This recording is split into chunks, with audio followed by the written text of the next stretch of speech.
Hey everyone, Chef here. Welcome back to Empirical Sahara, our arid African desert themed zoo, I hope, because I was also taking a couple screenshots since the last time that we played, and this may be the art station. You may be getting a peek into the secret, yeah, you are getting a peek into the secret world of thumbnails. Alright, that works too. This is a box that I built to take pictures of animals for thumbnails, because you can take a snap of them right here, get them looking all nice, and then it's super easy to edit this green screen background out. So that's your look into the process of thumbnailing. But let's go actually get some stuff done in the zoo. For this episode, I think we're going to be doing I'm pretty sure we're going to be doing Striped Hyena. So after we're done recording this episode, we're going to be going back into the art station and we're going to be taking a couple pictures of Striped Hyenas that we can work on the thumbnail. And then you'll see that by the time you clicked on this video. Fun fact. But for now, let's get back to Empirical Sahara, our arid African desert themed zoo. We are done with the arid Sahara section of the zoo, and we are now moving on to the Horn of Africa, which we ran a little over last time. It is currently April of year 12. We were supposed to be done in December, but we wanted to get all the animals in, and we did do that successfully. But you don't need me to tell you that it doesn't look great in here. I also turned shadows off. Sorry, I'm obviously very, very not prepared to actually be doing recording today. Shadows also just making it easier to green screen out some animals. So I think today we're going to work on this habitat here, which is our spotted hyenas. And the spotted hyenas are going to be interesting because there's this giant section of enclosure here that is not going to have anything there.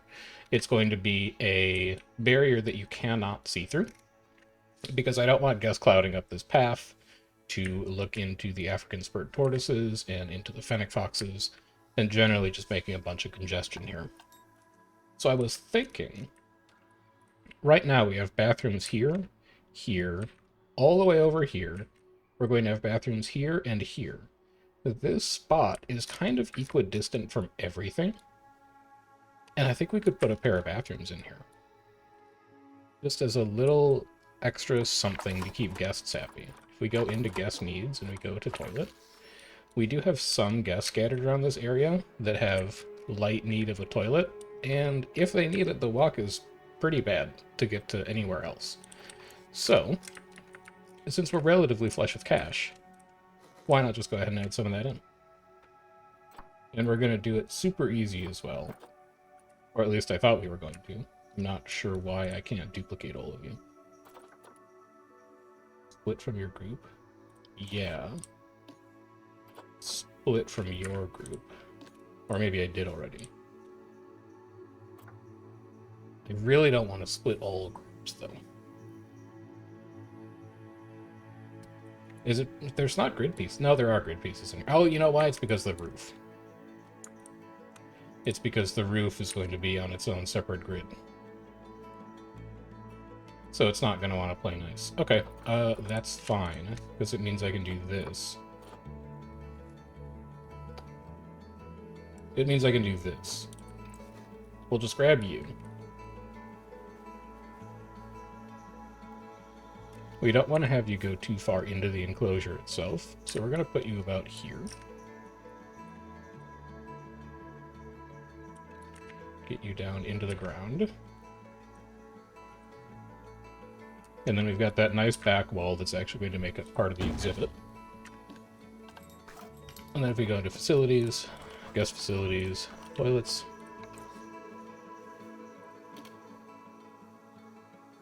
We can get one restroom in right here.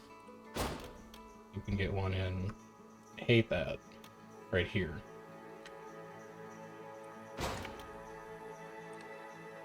And that's not exactly aligned the way that I want it to be, so we are going to split you from a group. We're going to split you from a group. We're going to select both of you, and we're just going to slide you over a tiny bit. Right about here looks pretty even. And then you're also not powered, so we may need to move you a little more. Yeah, you actually need to be over here. Possibly all the way over here. Now that I look at it. Yeah, let's do it there instead. So undo a bunch. Grab you.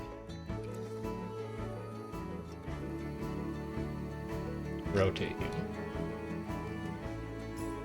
Pull you back a little bit. You can move that down for me.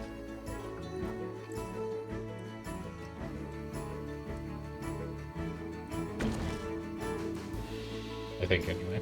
We'll find out. You're going to have to build a new one to get it off of the grid, though. Assign you to here. I'd like my grid height to be at about 1 meter. Or if you could just flatten the terrain, that would be great as well. I guess here's fine. And then here's fine.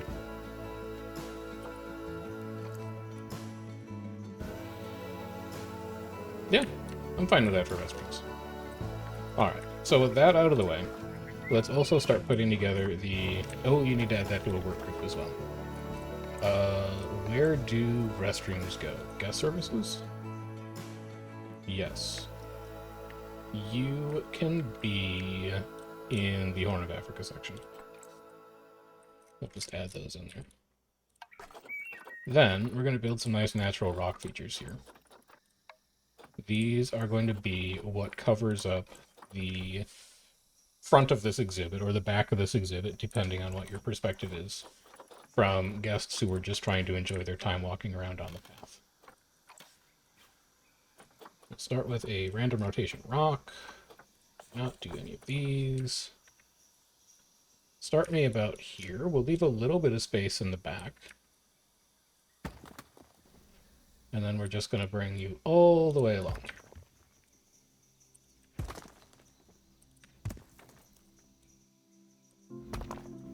We can have a little bit of space in the front for like a nice path. Railing. A little bit of greenery.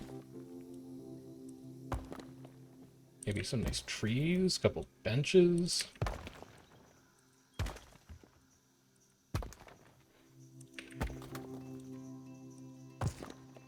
And then you're going to join up to the back of this bathroom. Something like that. And then you're also going to swing out over here. And you're going to look like you're coming out this way as well.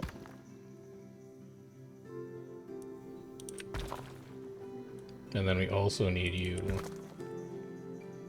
to actually join into the rest of the rock. Something like that. Okay, one layer done. We'll do one more layer of this kind of rock, and then we'll start bringing the big rocks in to add the extra height that we wanted to have. And then we'll add a little bit of fill along the bottom. Some smaller rocks, with some orange rocks in there. And then that's going to be what demarcates this portion of the habitat from everything else.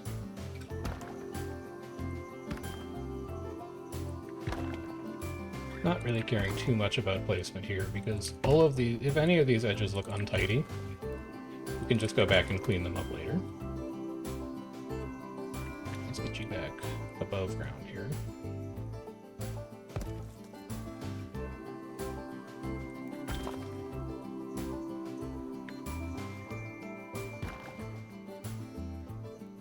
Bring you along with this. And this.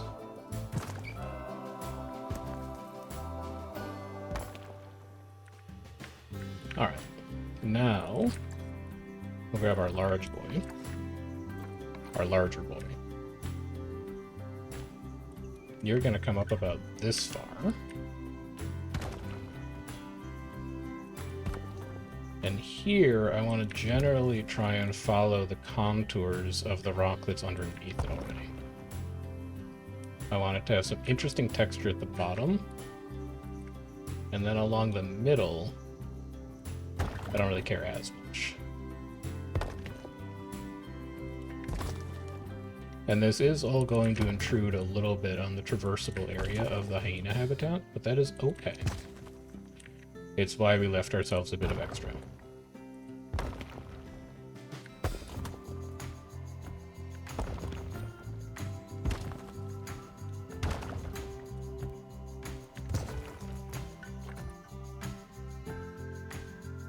Get this kind of flush with the back of the bathroom, and that's probably as tall as these will go back there.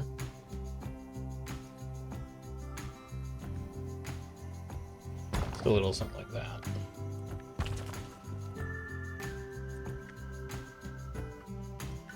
And then here we want to make sure that the fence is covered.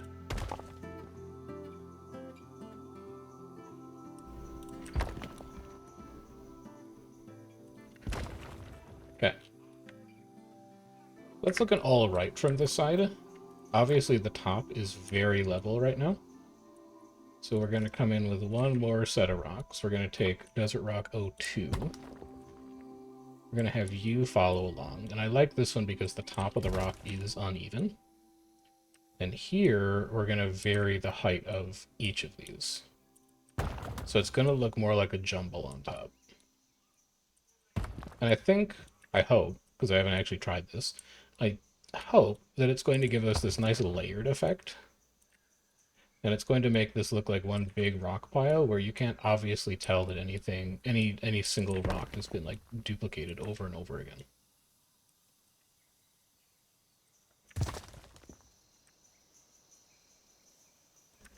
Let's give you a little bit of a rotation, a little bit of movement.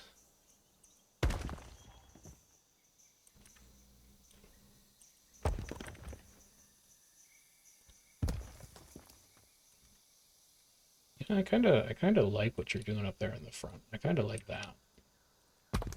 The way that looks.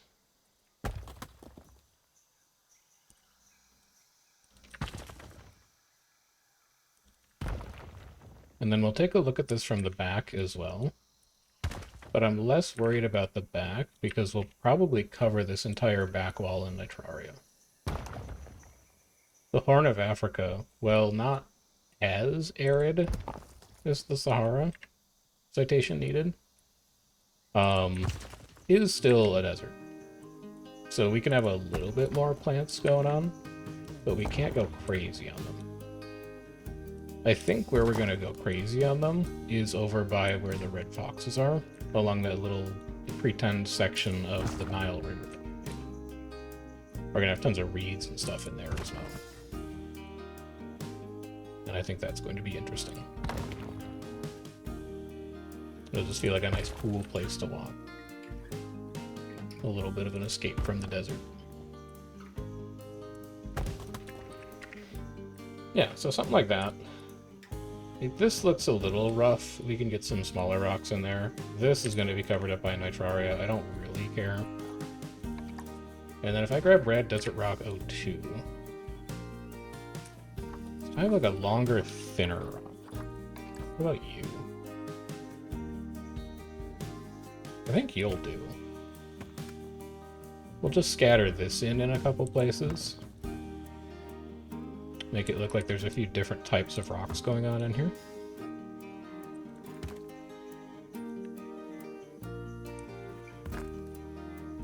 And here I think I can put 2 or 3 of them together, so they look a little more continuous. Up here there's like this big shelf that's sticking out. Seems like a good spot to put a ton of these.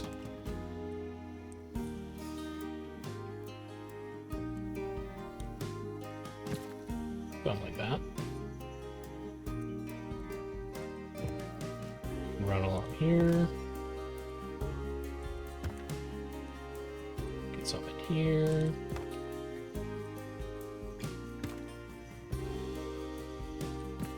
It's annoying that there's no power over here. I actually much preferred the bathrooms in this spot, but I really don't want to have to move a transformer over here. I want to have to run as few transformers as possible. Even if we had solar, so I don't know how known this is. It's not something that I noticed until I actually played some of the scenarios. But the different generators, power generators, actually have different guest negative thought radius, and then also have different power radii. So the generator produces power furthest out, but also has the largest guest unhappiness radius.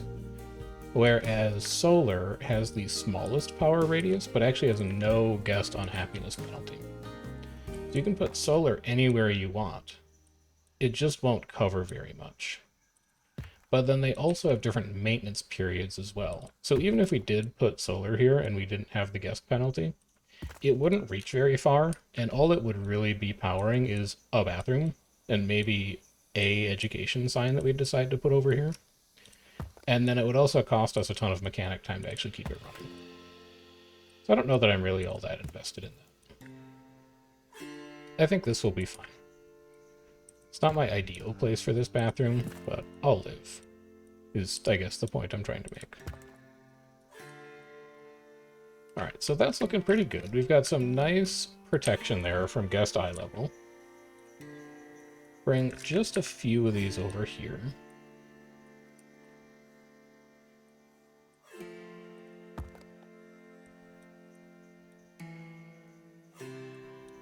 Maybe like here, sure.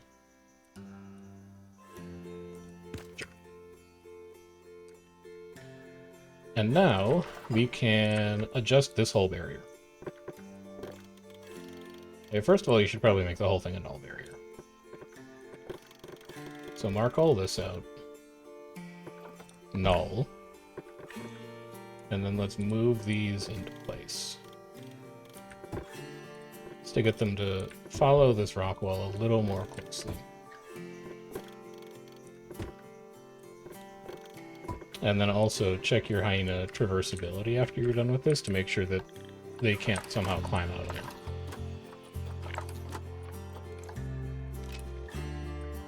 Where are my... Oh, there's one. Alright, they can't climb. Good. So now we're going to do the same thing over here. The exact same style of construction. All the way up to where the wooden barrier ends. And that is going to be where the trench starts. So we'll do one layer of view. One more layer of view. Mostly looking for places where it doesn't intrude too badly on the first layer, so I don't want them to overhang each other. Then we'll grab big desert rock.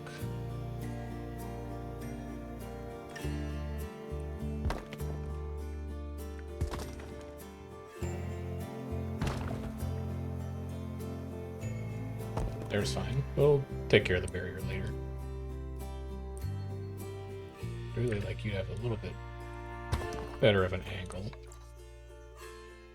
Now we can bring desert rock 02 up here. We can finish this off on top.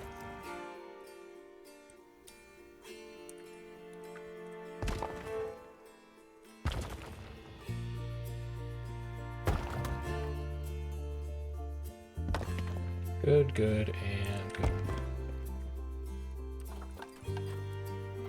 Go back into barriers. Make this null as well. Take me back into rocks. Get a couple of these guys in here.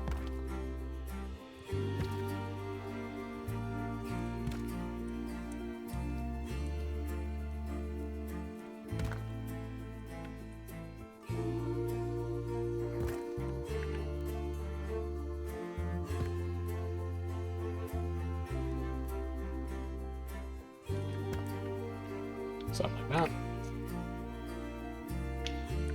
Alright, so that is viewing for hyenas blocked off in places that we don't want it to happen. I probably also want to have a block over here, because this is going to help mask where the staff path is. But this one is going to be very small. probably just something like this, and this box is going to need to get moved.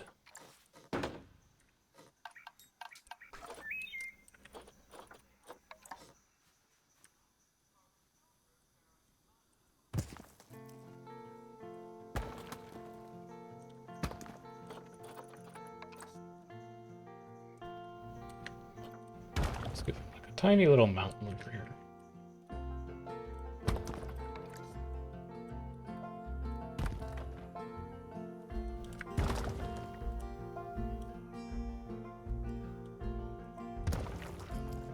I don't know how this would look.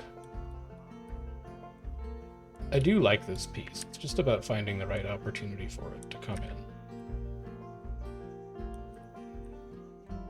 I think that might be the opportunity for it to come in. I like that a lot. I like that a lot.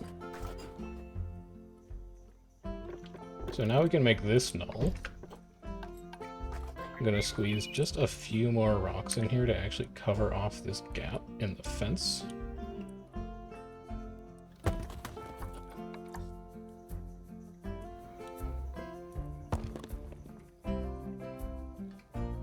And with those done, we can now work on building this as a viewing gap. So let's change all of you to null.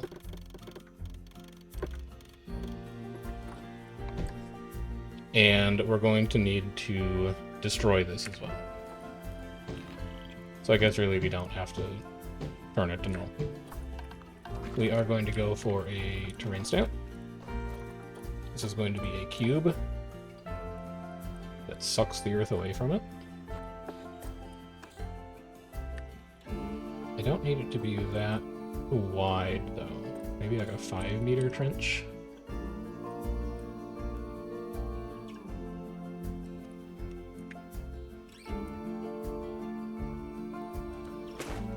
Something like that.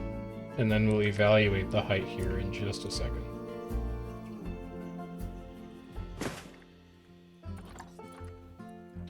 So, hyenas need...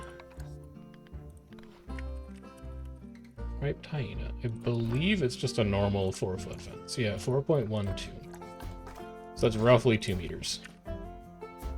Ish. 2 meter by 2 meter. Yep, that is plenty tall and then some. Okay. So now we can go terrain, sculpting, flatten to surface. Pull this all the way along here. We'll trim off some of these edges in a bit.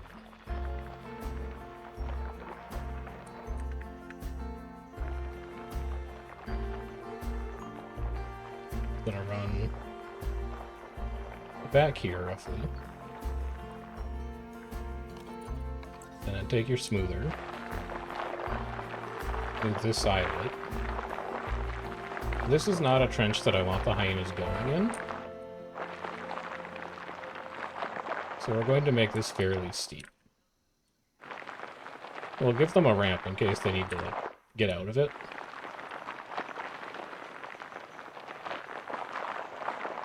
But I don't want them going down here. So, plaster. I guess give me the 4x4. It's the same price as everything else. Angle snap me.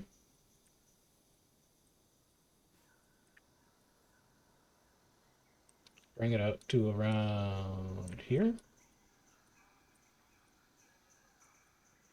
And sink it. About there. Yeah, actually I'll do the 2x4 piece. Do not random rotate me though. The 2x4 is going to let me have more of an implied curve to this wall because it's going to be a smaller piece that I physically have to move around. Sink you down to about there. Rotate you ever so slightly. We also don't need angle snap on anymore now that we know that you are exactly parallel to the surface.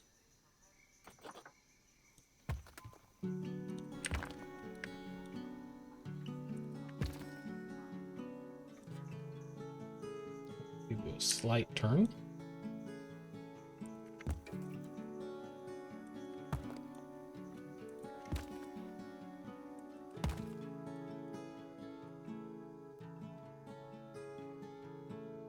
Another slight turn. Start having some more regular turning here.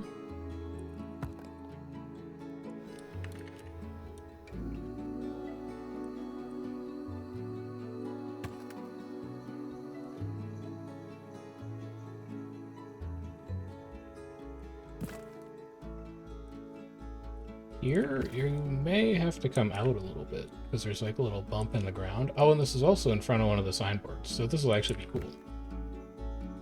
It gives us a little more bit of space to play around with for where that signboard is going to go.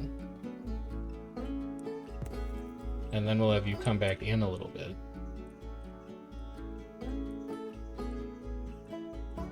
I am by no means the world's best Planet Zoo builder. There are plenty of people out there who are making things that are way more complex and interesting than I am. But at the same time, I feel like the thing that got me better at building than I was when I started was finding ways to integrate imperfections into your build. Not everything in the real world is lined up at exact 90-degree angles and exactly snapped to grid and all this other kind of stuff. And when you incorporate a little bit of irregularity and imperfection into the things that you build, when it's done intentionally and deliberately, I think you wind up making something that looks more realistic as a result. So now grab me a 2-meter. And I want this to be my measuring stick for where the bottom of this trench is going to go. So you go there, then give me plaster wall panel 2-meter, and this needs to sit right at the bottom of this pillar. Actually, give me 4-meter. So this is going to be the floor of the trench. This placement doesn't really matter because we're going to have a second wall on the other side. So we're just looking for this to provide coverage.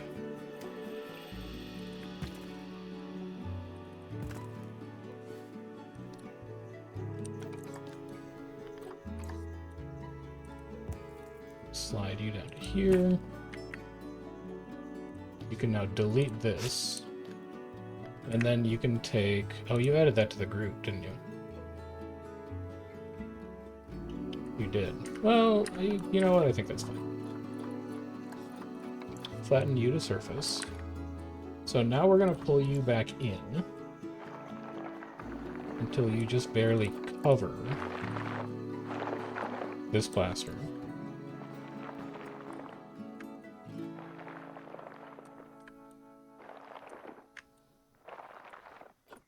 And then we'll smooth this out a bit.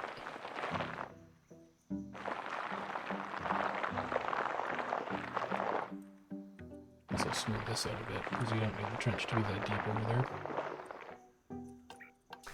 Fill that with a couple of rocks.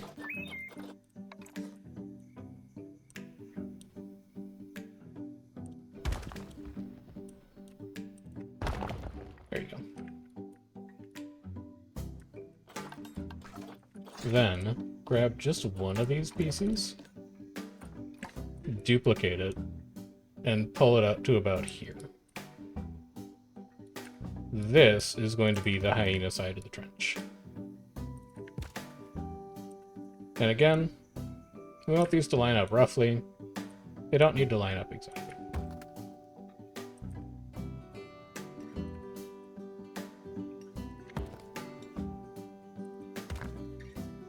You can just go hide in the dirt.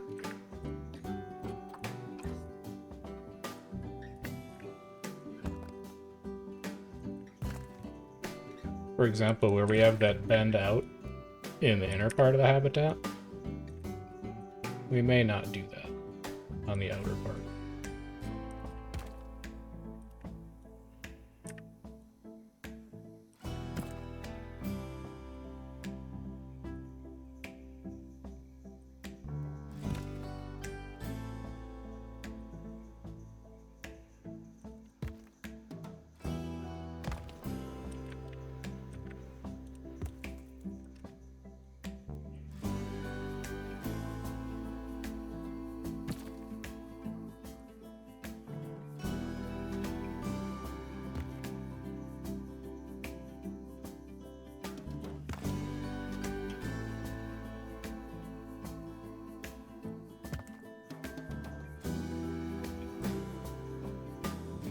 turn back out. So the other thing that you need to find space for here is a little ramp that lets the hyenas get out if they get stuck in here. The problem with that being it's going to make that whole space traversable, so actually maybe you just save that for now. Then, I want to see how close you will let me get to this wall. So that we have to use as little mulch as possible to fill in the rest of it. So I think mulch is going to stick out really badly. And that's not bad. Just do a little bit of spot filling here. I'm fine with a little bit of sand looking like it's leaking through. I think that's actually kind of cool. I just don't want it to be this pronounced.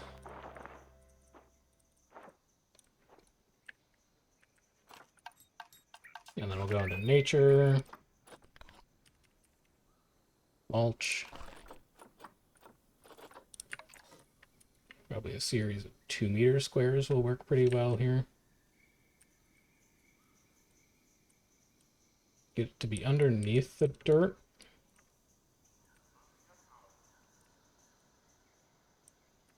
And then we'll just start moving this along.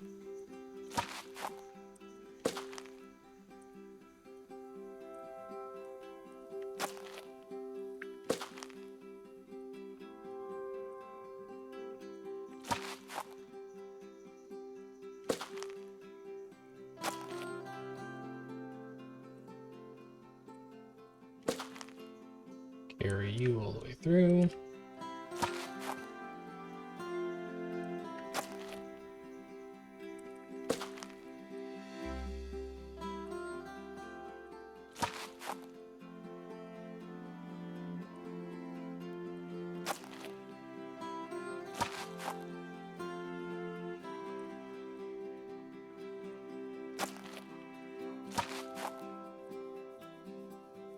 A little bit of uneven terrain over here,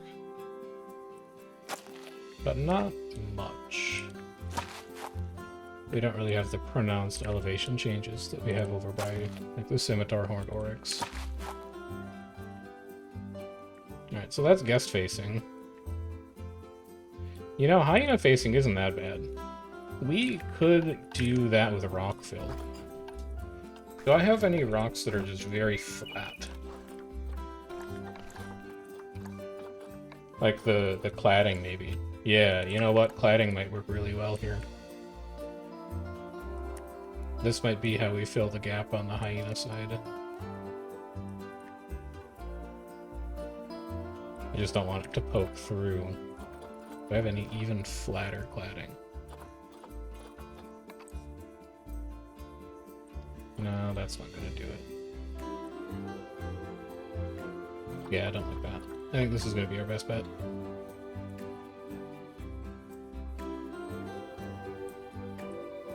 We can raise you up.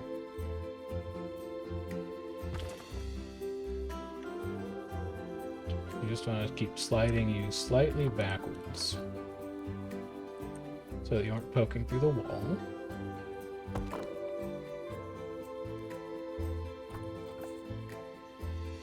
Angle snap to rotate you so you don't look repeated, but then not angle snap to adjust you to exactly where you need to go.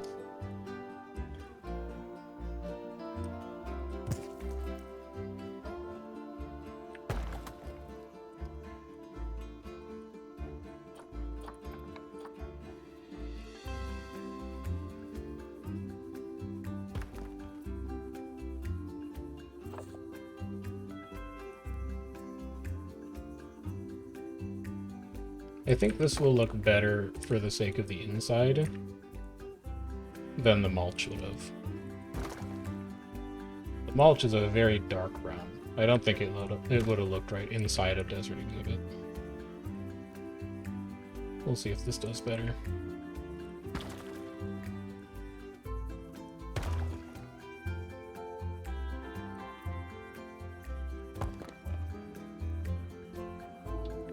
Pulling you around here. Probably time for you to rotate this rock again.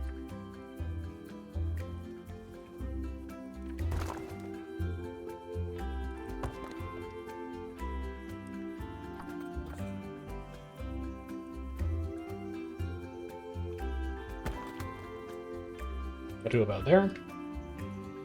That looks fairly repetitive. So if we put in a few rock features like this, we can random rotation here, I think. I think this will help to break up some of that monotony. Or that apparent monotony, at least.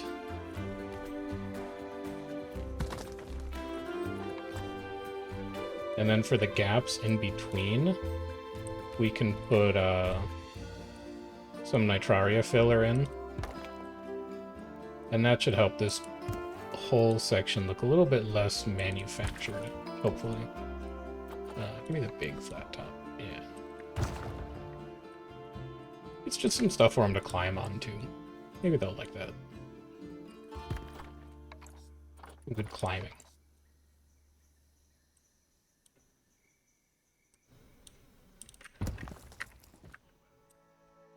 Something like that. Yeah, I'd say that's pretty good. And then the last thing, well, we should put barriers in at this point now. So you can grab null barrier. Do not angle snap this null barrier though. We're going to have the null barrier follow the inner wall of this trench.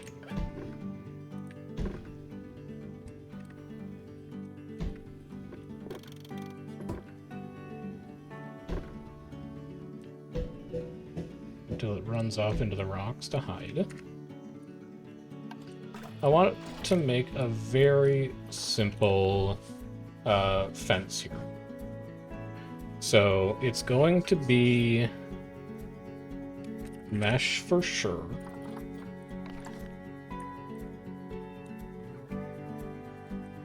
Right, if you rotate it first, then it's going to get mad when you duplicate it. So you need to make this somewhere where you don't rotate it.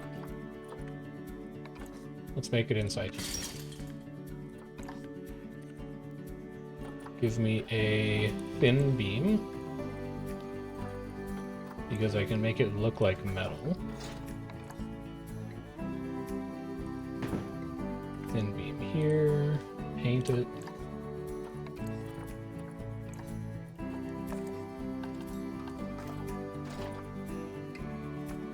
And then give me a 2-meter thin beam on the top with position snaps all on. This one is going to get mad because I'm going to rotate it, but that's fine. Change it this color. And then this one also needs to come up a bit. I may actually just make this one 2 meters as well. Delete you. Move you down.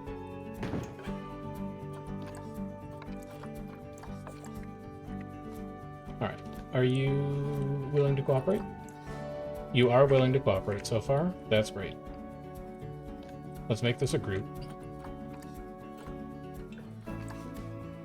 Let's move you over here.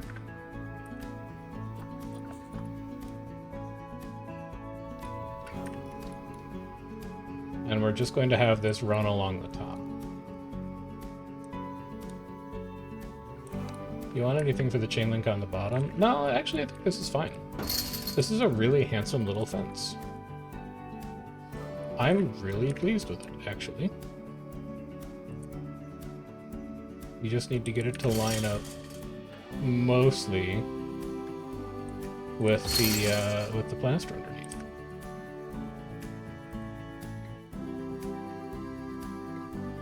And even then, it doesn't have to be perfect. I just want these joins to look nice.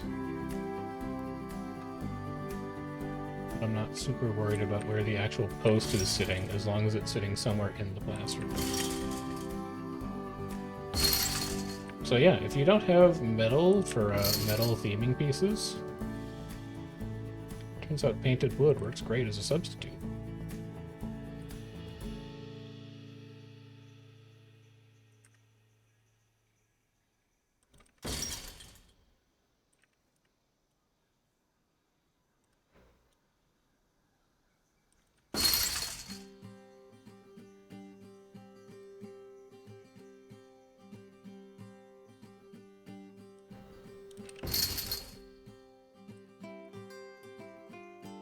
Let's keep spinning these around a little bit.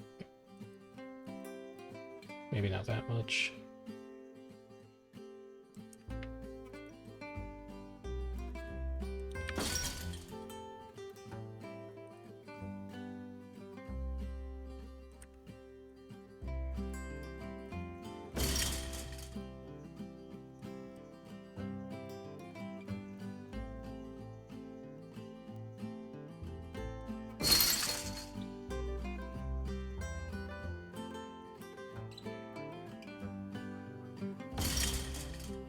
Getting close. I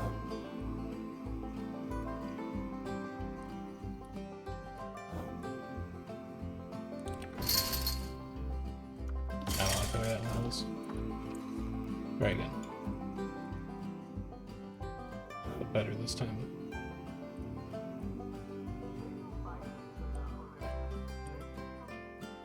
There you go.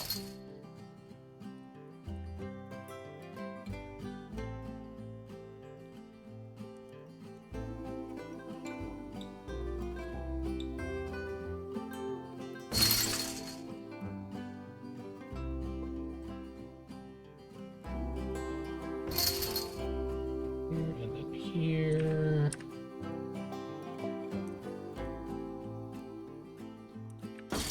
And then off you go into the rock, never to be seen again. There. So that is our striped hyena fence. Really simple, really straightforward, because the trench is doing most of the work here. Let's do a little bit of framing. Show me desert, Africa. I'm fine with having a couple larger trees on the left and right to flank this exhibit, so we'll sort. Oh, we're already sorted by price descending. A couple date palms always look kind of nice. Can I use the even larger date palm though? There should be a date palm 01 in here. Yeah. That's a little too big, actually. What about date palm 03? Date palm 03 will work. And then you can be random rotation. I don't need you to align to surfaces anymore. We will give you a little bit of Nitraria.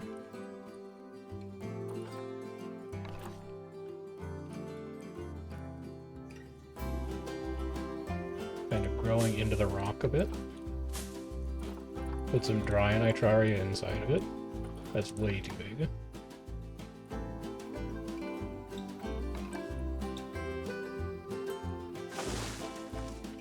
And then same thing on the other side.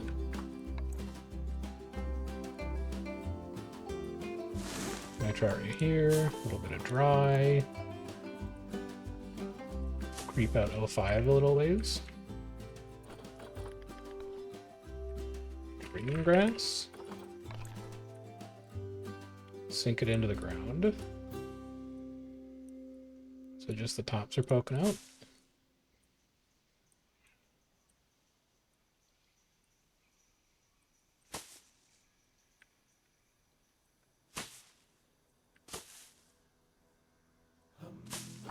Maybe a little bit of green to help obscure the join between the mulch and terrain. And then flank you with two of the smallest Nitraria bushes you have. Just to further distract.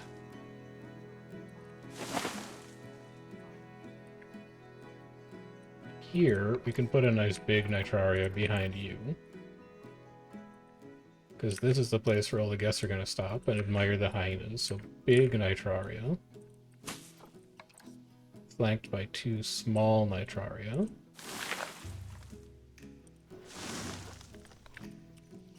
And then drain grass underneath. And again, in this section, we're going to up the amount of foliage we use relative to arid Sahara. We're still in a desert.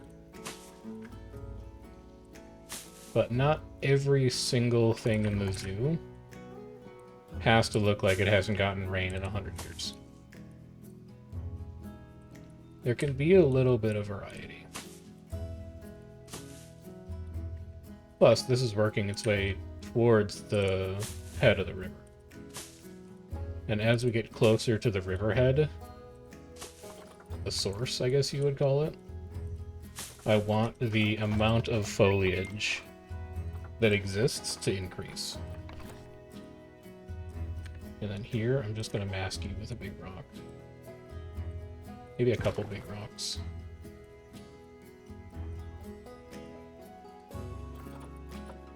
I don't like the way these are looking. Can I get a smaller rock?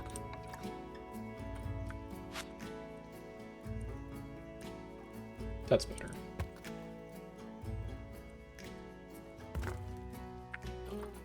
And then put a red one in the middle.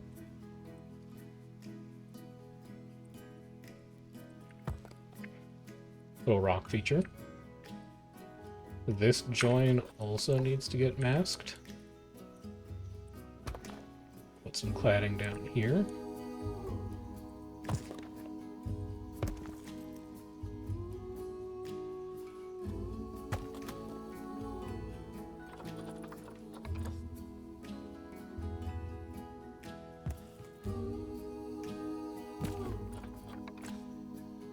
Small brown rock to go in here. And then do the same thing over here on the other side.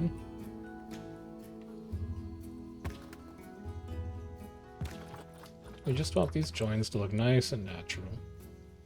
That's way too big.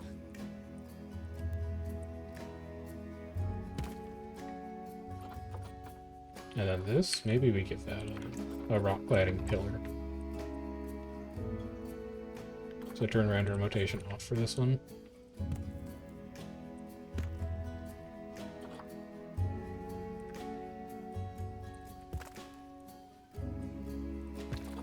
And then with this last little bit over here, I think you can mask that with some green grass. It worked really well on the other spot. Random rotation back on, please. Thank you.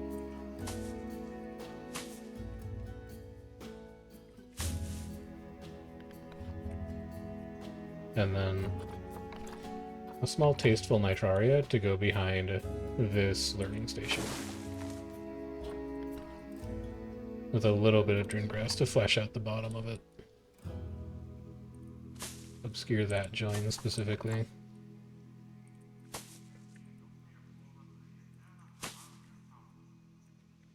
Alright.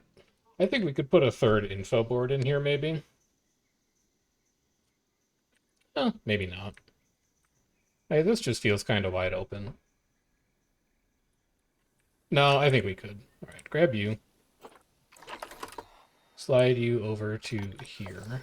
I do not need to see that heat map, though. Thank you. Bury it. Oh, it's not powered there. That's why you can't move it. Is this right at the edge of your power threshold, then? It is. It's literally at the edge of your power threshold. Well, that's annoying. It's fine. Just make the animal talk point there. This is where we'll do the hyena talks. And then also, why don't you do a little, like, paw print thing? Guess see how their hand size compares to that of a hyena. Can I get it off path? I can get it off path. Oh, that's so much cooler there. Yeah, alright, I love that. Can I also get you off path then? I can. Sick. Right, hyena. This is Striped Hyena talk. This is Striped Hyena pause. But obviously I want to dress this up a little bit. Get some small King Proteas in here. Maybe a medium King Protea.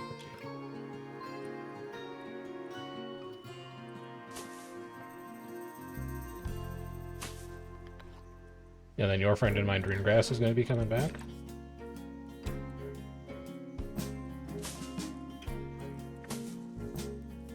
Definitely all green Greengrass. things here.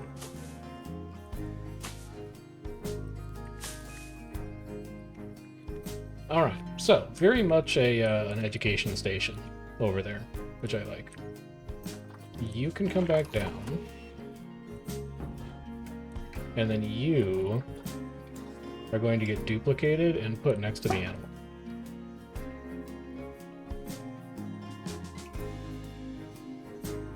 Yeah. Pretty good. I'm not convinced that I love this trench. Just be honest with you. I don't think I love it. However, we haven't done anything to the inside yet. So give me some huge nitraria to stick along this exposed rock wall.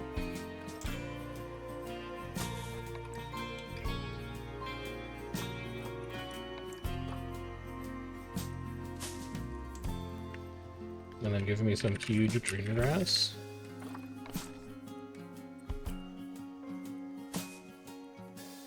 Now we need to start masking the rock joins on the inside of the exhibit. You can also move these toys around a little bit. Get them to come and play on these rocks. That'll look nice.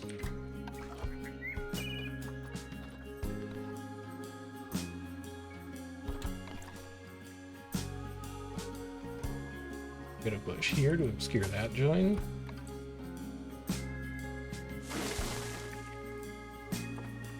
Give it a bit of drin grass as well.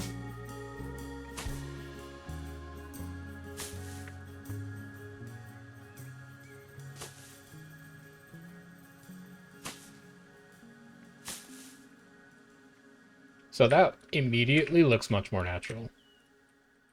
How much plant can you handle, though? So much. Okay, that's good. Because this place is going to get filled up to cover off this rock join. I would also like to know, can you actually climb on these rocks? Tell me. Ooh, hold on, that's bad. Oh, never mind, they're fine. They're chilling. They can get on these rocks, so that's good. They can come and do adventures over here. Although you can't quite get onto this one. Give me climb. Just stick a climbable platform on the back here. I know that hyenas don't actually need climbing enrichment, but I think this is the best way to have it look like it's something that kind of belongs in here. They've just got this nice little traversable path that they can take up here.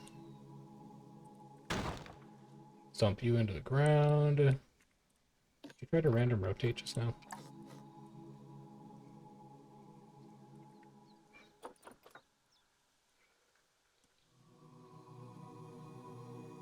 And then get this to level off. And yeah, let's clean that up a bit. Give me a 1x1.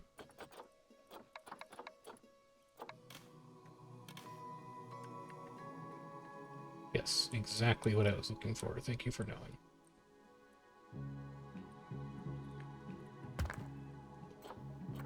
Do not random rotate them.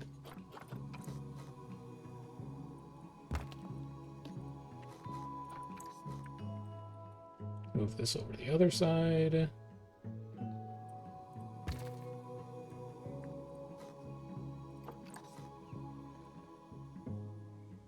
I hate that. Never mind, I'll just put a new one down. Thank you for trying.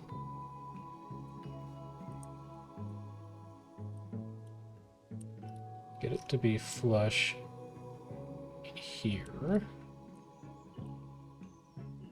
And then sink it here. There. Now that actually looks like a bit of a construction that the hyenas would use to get up here. Give it the same sandy desert color we're using elsewhere. Alright, now they have a ramp to get up to their other box. Fun. Let's keep giving them nitraria.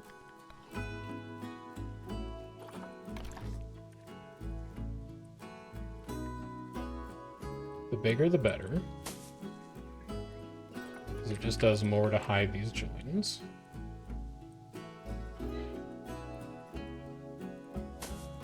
Random rotation can come back on.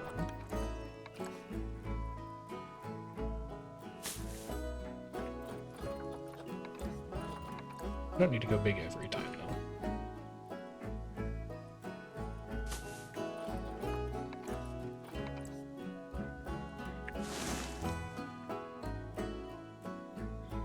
I also think stuff like this is okay, where there's a little bit of a boundary, although I may paint it as rock and see if that blends a little better. Oh, it blends so much better. Oh my god, it blends like perfectly. Wow, wow, wow, wow, wow. Who knew? Who knew that that would work so well? Hopefully hyenas are okay with rock being painted. Because, wow, that transition is just excellent. You guys still chilling in here? Oh, they love it. Okay. Now I'm going to give you one more toy on top of this rock. You're going to have like 3 perches that you can use. And this one you can have a sprinkler on. So if you guys want to come up here and investigate that, you can. I can't believe how well that terrain brush worked. It makes it look like it belongs. Oh, there's a blood scent marker over there. Let's move this out of the way. I need to remember to put that somewhere else. This is no longer a place that I really want them investigating.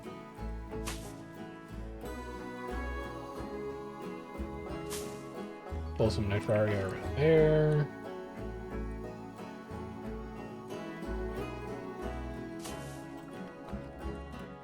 Green grass. This is going to be visible from the other viewing platform, so we need to put a little bit of decoration time in here as well.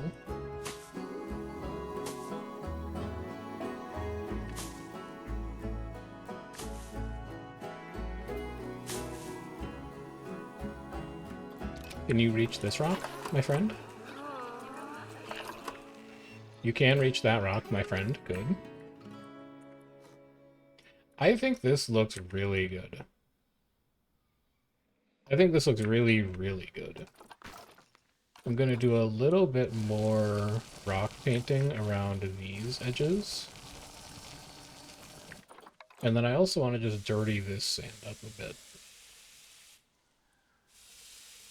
We'll just keep the brush on a really light strength. And then also let's get like some soil in here too.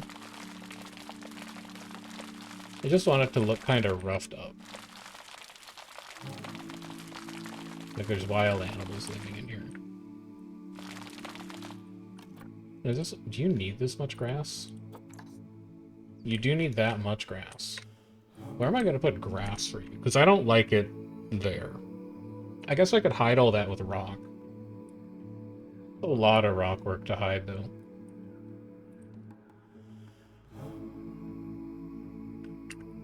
Also, I don't think I like that this trench is the wrong color. Is that better? Yeah, that's better.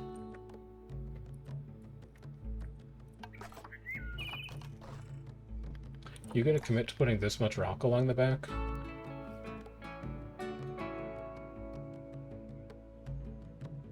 Yeah, I don't know what else I would do. So here, we need this rock to come out far enough that it covers the grass. I understand that the hyenas need like 15% short grass or whatever, but I don't want it visible. I will be in charge of giving them like green grass and nitraria. That's all the grass that they need from me. So we're going to use this back rock barrier to encroach massively into your habitat. But this is why you leave yourself the extra space. You need to move away from there. Please don't climb that. You gonna try and escape? I really wish that you were somewhere else right now. But I guess we'll deal with that problem in a little bit. And then you'll slope back towards the gate. Can you get out right now? No. Hey, you're just a problem. I'm gonna go put you in quarantine. And then you can come back out when you're ready to be a little more compliant with what's going on in the zoo today.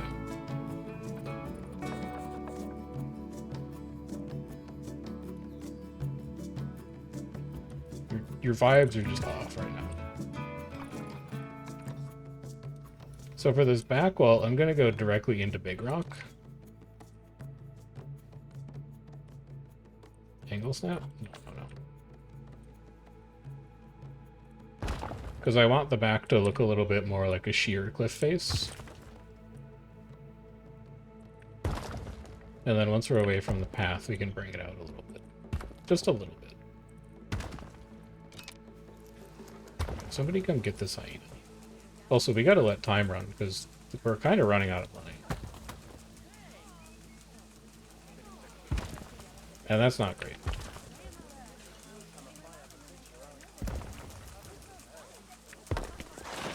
There we go. Yeah, get this guy out of here. He's harshing my vibe. You come down to about there. And then we'll have this come along the top.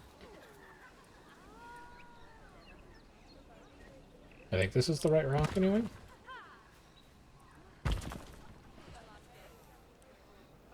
Either way, it kind of works. No, it's not. You used O2 for this before.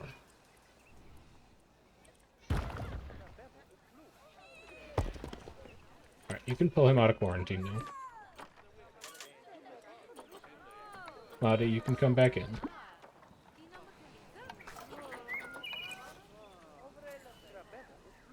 Thank you for your time.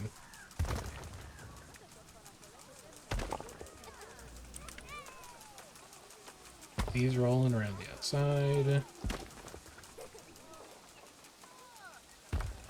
And then because this is in front of one of the viewing galleries, we'll do a big desert rock here. It's kind of like a centerpiece.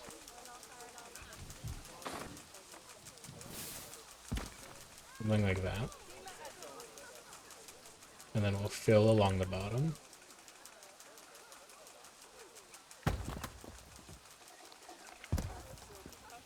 And then we'll leave that overhang there. And then we'll start the rock face again, like here.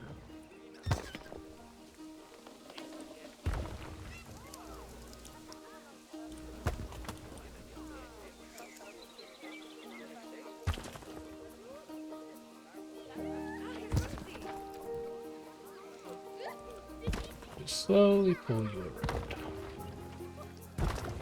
Familiar about that. So just, it's an interesting thing to look at, is what I'm aiming for. This, on the bottom though, we do need to adjust a bit.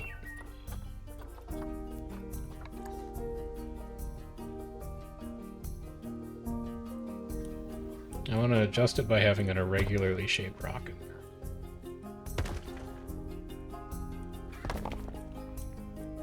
I think something like you will work great for that.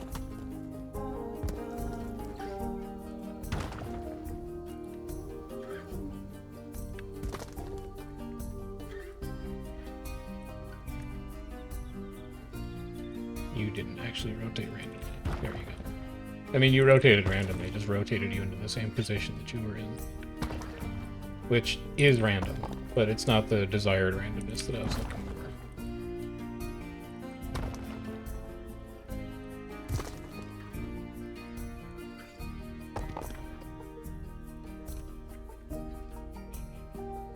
Good.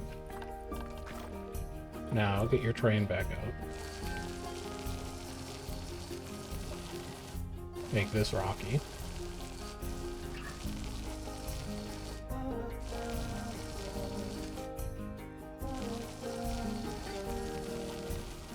Make sure you haven't taken too much of their grass away by doing that. You haven't, but you're right on the razor's edge for it. This... No.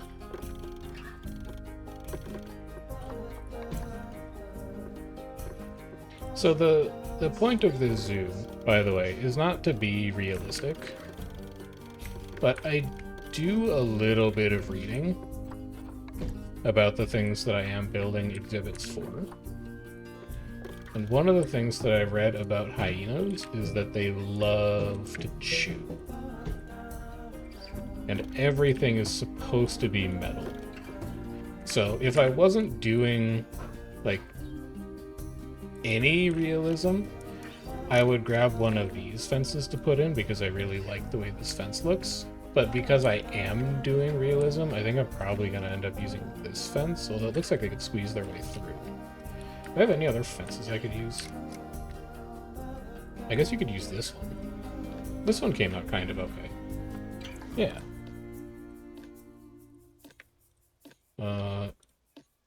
Except that you really didn't make it copyable, like, at all.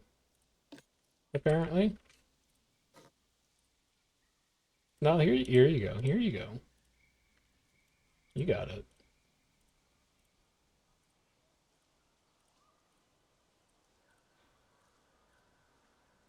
And then make sure you grab this piece of wood as well. Your trim. And then if you duplicate this, yeah, you got it. Put it here, and then stop editing. Enter group edit. Take this whole thing. You missed a piece of fence at the bottom, but that's okay. You can add that back in.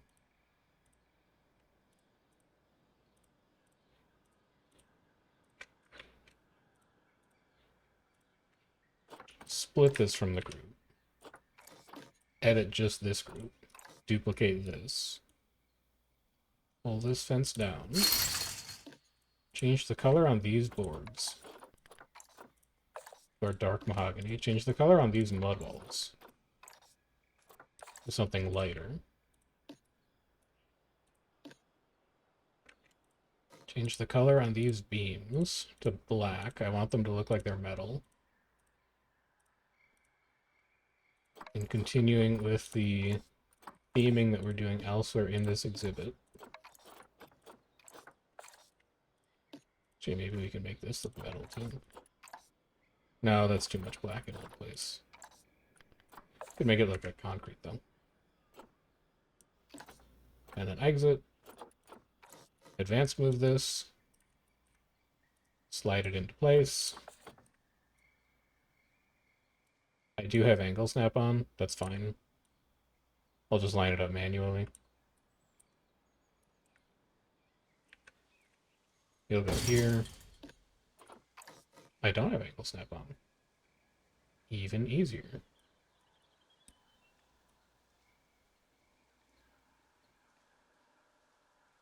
You'll go here. And then you're going to go into this rock. Or no one will ever see you again.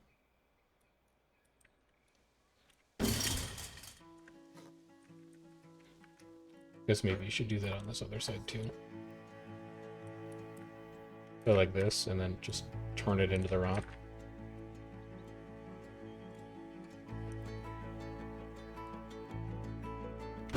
Yeah. There you go. We'll get some nitraria along the base of this. How many times can I say nitraria in one episode?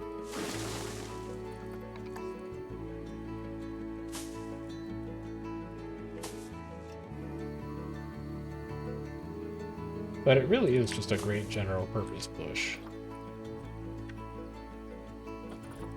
Give me a couple big ones here too. Yeah. Yeah. Yeah. Oh yeah. And then some smaller ones to make it look like there's foliage growing up at the top, too.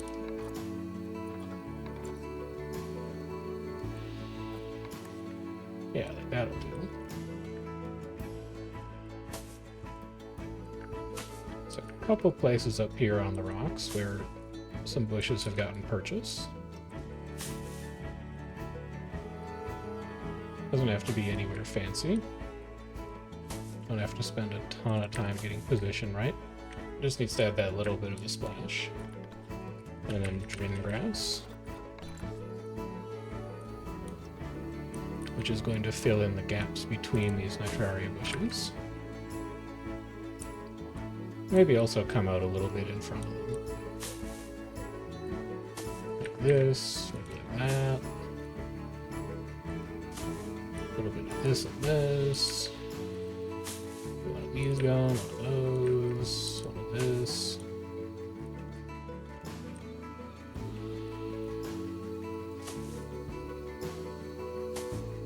Some of that, some of that. Starting to come together, and then just one or two small trees. I love this Y-shaped Sudanese frankincense. Oh, can I get it? Oh, can I get it to frame the rock arch? Not really. You're gonna sit over here then. And then, can I get your smaller friend? Like over here. And they frame this viewing gallery. So this is, like, I'm really happy with this. I think this looks great. I love how this turned out. I can even use a little bit of the rock brush here to blend that a bit. I do want to make a small path barrier along this route. Something really, really simple. Probably just a bit of rope. Like this that we have over here. I just want to have it run along the front of this area, maybe with some gaps in it for where the education sign is. But I don't think I need to do that right now. I would rather finish up a couple of the elements of this habitat. But I think that's this corner of it done. So the other two major components are this viewing gallery over here, which basically doesn't see anything that happens over there. And the shelter, which you don't need to, it's going to take a while. So let's start lining this up more accurately with the viewing platform.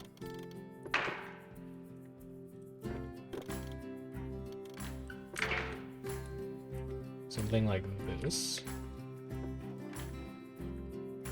You guys don't have like a privacy need at all, right? Yeah, they're fine. They do not care that there's a bunch of guests looking in there. That's great. So for you, can I change you to null?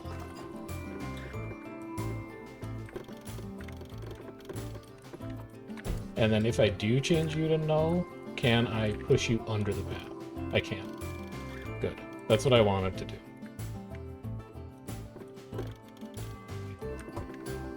Or do I? No, maybe I don't. Maybe you should come out a little bit.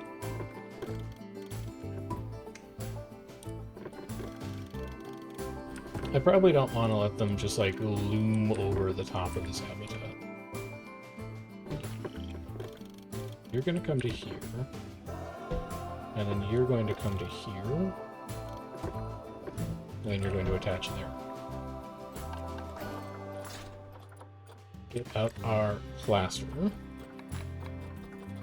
Here we can have 100% angle snap.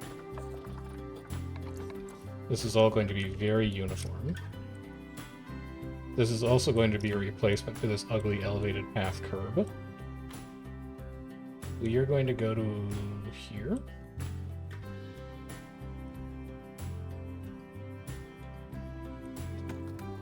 And then we're going to have...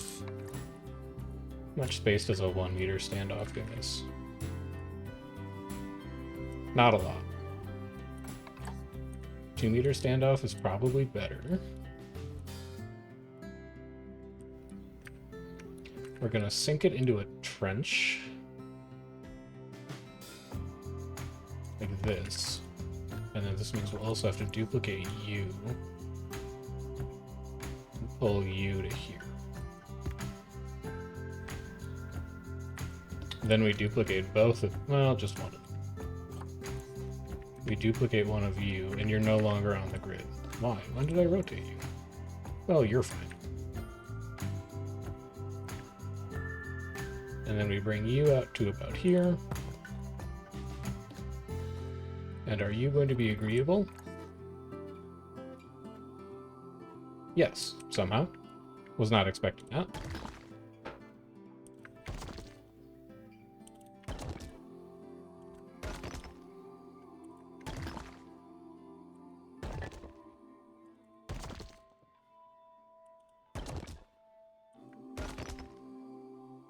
So you'll come here.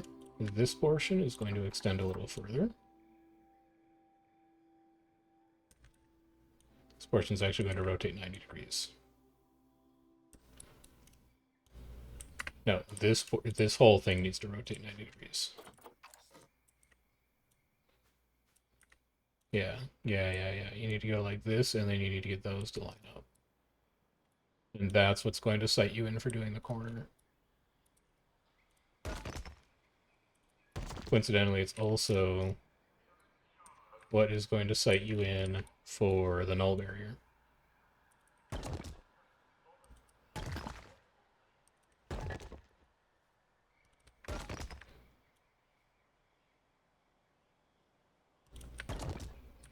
We'll go to about there. Adjust this barrier. And I guess you don't have to be there anymore. You're going to attach into there. This is going to come out to here. Those two are fine. So you're going to come out to here. And then you are going to come out to here. Nope, you hate that. How about you?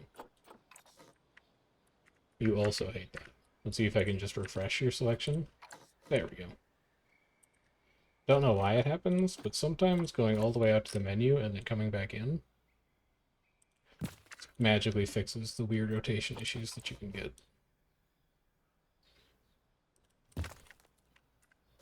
Be giant up there.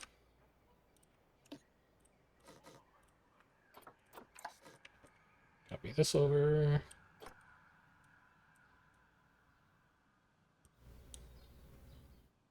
You're going to attach in here. And you will run all the way to the staircase, where we'll do something else that's a little more custom.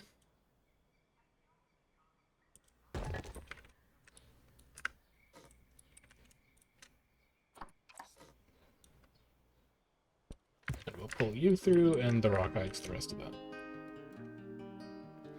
So that's our little elevated viewing platform for you. Then we're going to pull this fence over. And this fence, I think I'll actually have sit on the outside. No angle snappies.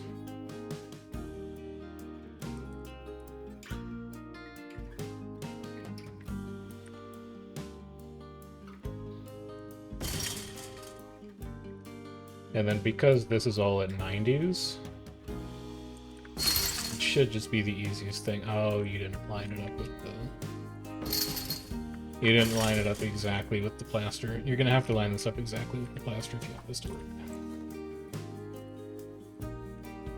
So take your time and really make sure that you nail this. Otherwise, it's gonna give you no amount of grief.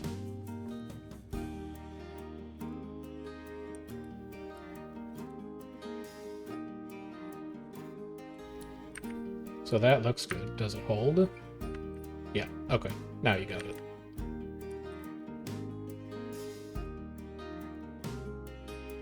This thing tries to rotate from under me, I'll cry. There we go. Off you go.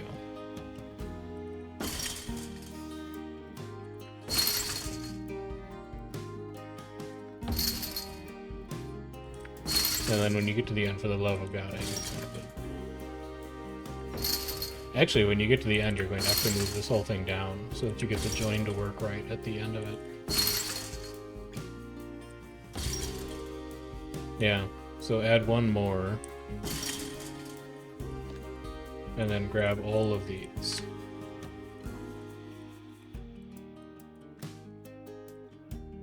And then advanced move them. So that here, you'll line up with the other one. And then here, angle snap this. And you're going to pull this along here.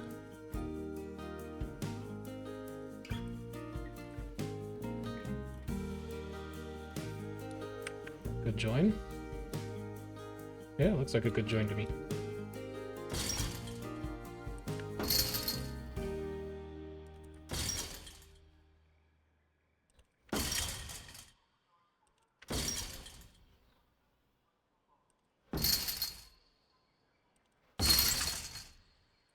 And then for now, we'll just have it terminate inside the shelter. Okay. How are you guys doing on your traversable area? We are eating into a lot of it. You're currently at 1893. When you cap out at 1668. So we can't really take away much more. What did I win?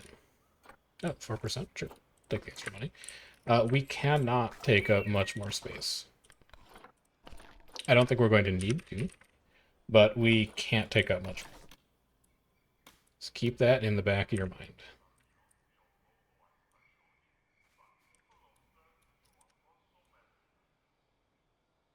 I never thought of using the bottom part of the mulch where it's flat. That's interesting.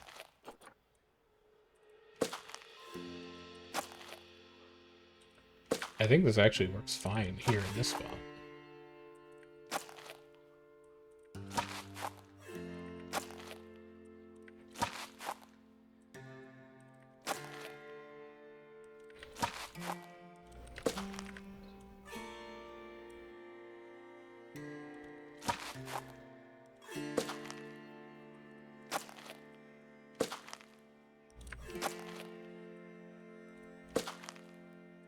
Here, I don't know what I'm going to do with that corner yet, so I'm just going to pretend it doesn't exist.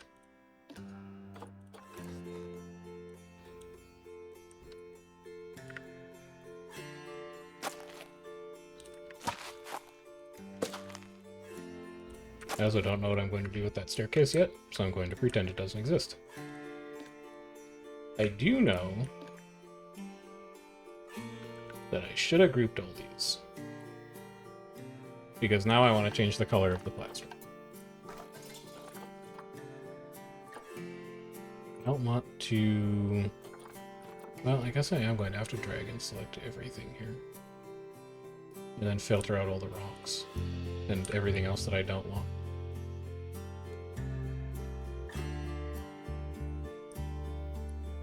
Alright, so what's not included? You, and you.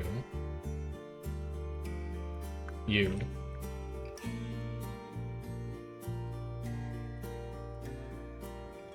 And all of you. You know what? I can split out the rocks later. Because what this should let me do is select all of these so that I can paint them. Yeah, there we go. That's one way to do it. So that's a group that needs a little bit of maintenance, but we can go back and we can fix that group later. Let's also, while we're over here, and now that these are in a group, get this cleaned up.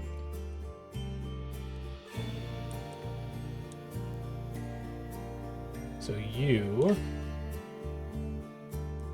are going to come out to here. and here to cover up that gap in the stairs, and then we're just gonna rotate you, and we're gonna slide you down this side.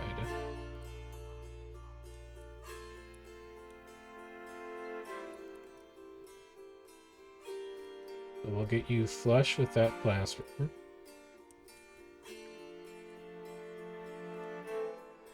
Then we'll get you flush with the top.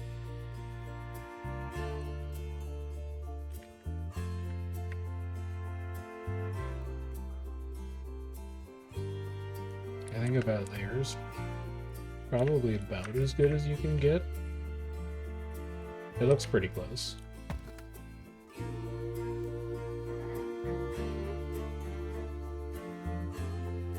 I'm gonna slide it all the way into the ground like that. I think that looks a little weird.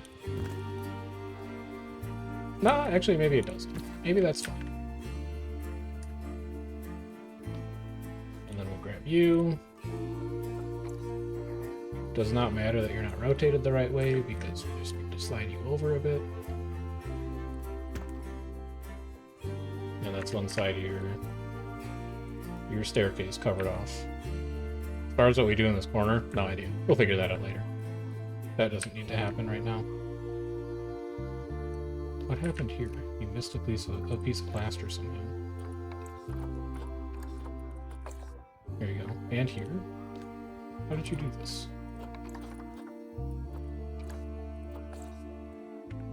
And here.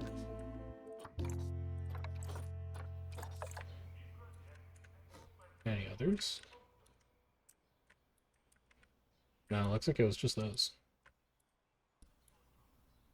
Alright, so you can sink these into the ground now. And you can move them back a little bit as well.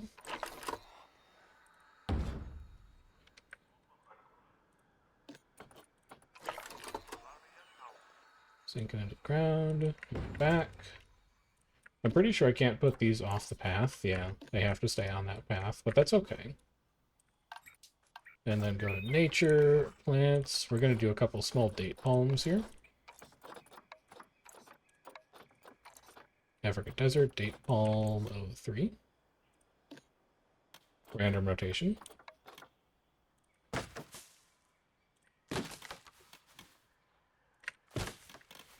These are going to flank our viewing gallery.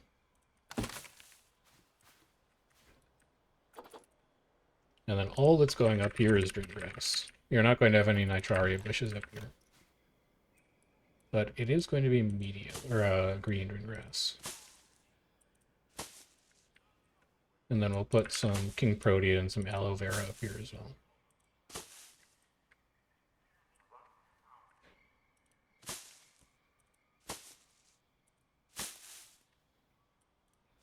Have a little bit of grass behind the signage, habitat boards, donation bins, animal talks.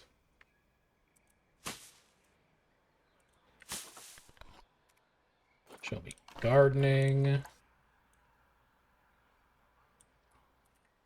Have some nice aloe vera sitting behind here.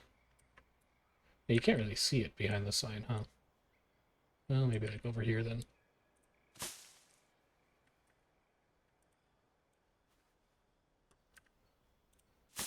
And then you can also have a king protea on the other side. You can also have an aloe vera. I think we can keep it relatively sparse up here. We'll let the mulch do the talking a little bit on this upper plaza. Then we have all of this, and we're back to Nitraria City. Give me the biggest Nitraria you've got. Just all along here, Nitraria.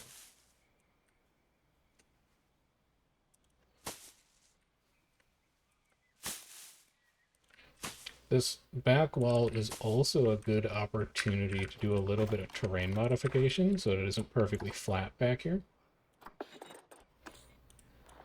We can bump up this terrain a little bit. We can get rid of these null barriers because they're going to interfere with terrain modification. And then we can push this terrain up a bit.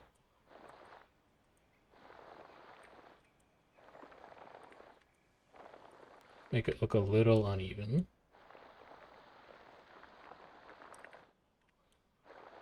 Pull it through some other parts of the habitat as well. Can also do it back here. Do it back here. Let's add a little bit of unevenness to things.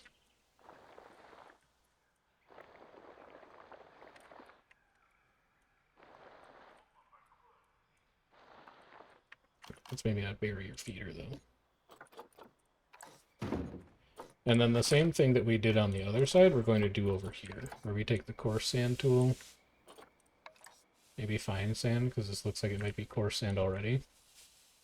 Scrub coarse sand all the way through there. And then scrub soil all the way through here. Scrub sand along this rock wall, because you can see the dirt coming through pretty clearly. Coarse sand on top of this dirt. Heavy soil on top of the sand.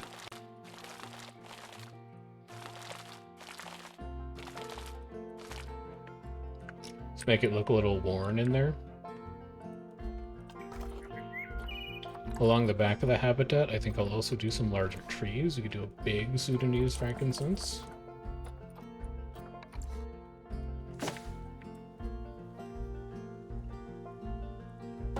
You seem like you might want some nitraria under you, though.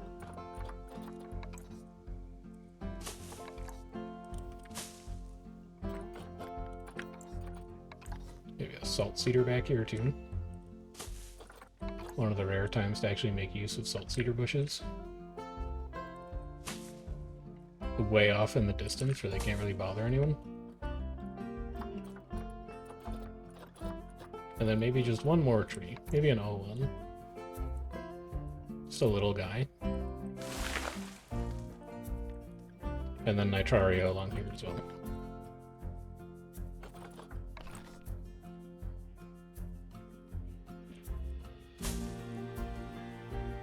This and this. Some of that. Some of this coming down here.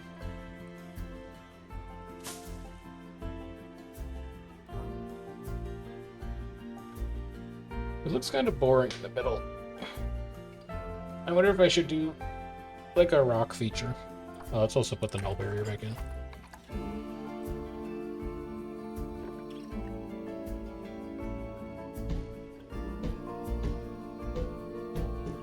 Now that we're done with our terrain work. Is that a complete habitat? Let's hope so.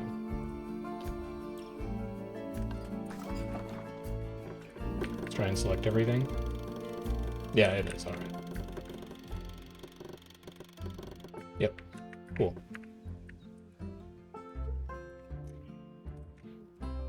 I think that's looking very nice. I am going to put a little rock feature down the middle of this here, though. It just looks really boring right now. So give me desert rock. We want this to be very low to the ground. Because we want the hyenas to be able to climb on it.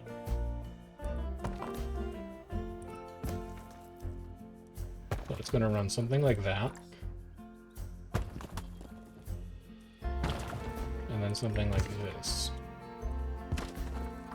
And then something like this.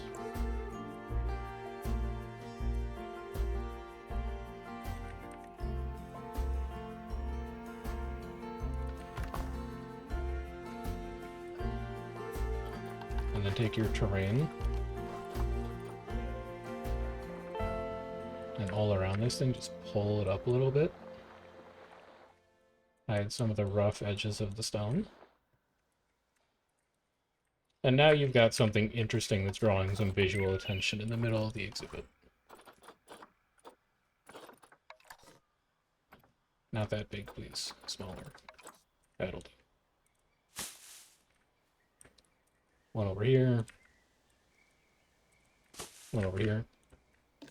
Your drinking pool can actually stay there for now. I think that's fine. And then your food plate can move over here. No, you know what? Your food plate can stay over there too. That's a nice viewable spot for it. Your bamboo feeder can move up here though. I want something that draws them up onto this rock. And then where'd your blood scent marker go? Could you save one of those and then duplicate it and put the second blood scent marker at the top of this rock? How is your traversable area looking? Can you get up on that rock? You can. How's your terrain looking? It's good. Okay. Oh, your bamboo feeder already fell off. Alright, so that's not going to work there then. How about like right here? Still rolls away.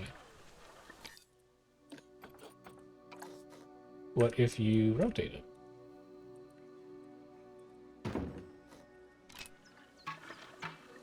You know, it's good enough. You can also move your zebra. You can hunt your zebra up on this rock. Sure, that's fine. So, we still need to do the shelter. And if you have been watching Empirical Sahara for a while, you know that I've been procrastinating the shelter. Shelters are not my favorite things to build, and I don't think I'm very good at them. In particular, doing roofing. So I want this to be a relatively straightforward building. Let's start with that. This corner of the habitat can come to here. And then this one can come to here. Let's start with... We do breeze block base for everything, don't we? Yeah, everything does have breeze block base. So maybe we keep that going. Breeze block.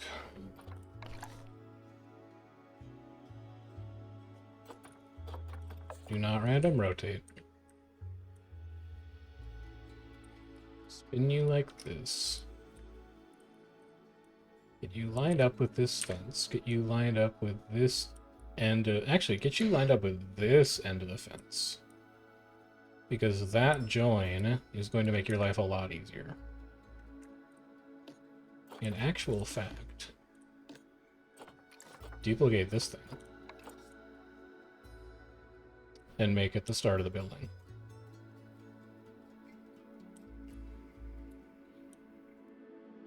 That takes care of how you're going to do that join. Now you don't have to worry about it. And then move that section of the barrier into there.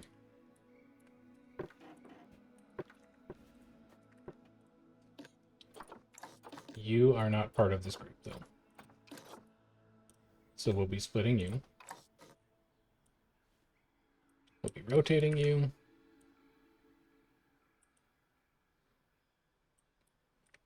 We're going to run you along the back. This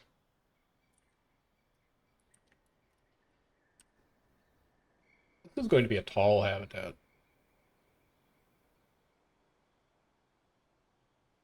No, I think it'll be okay. I think I have a plan.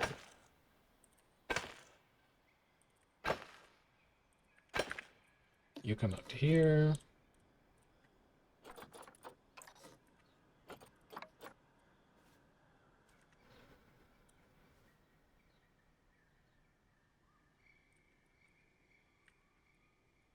Oh, this roof is going to be a nightmare. This roof is going to be an unmitigated disaster.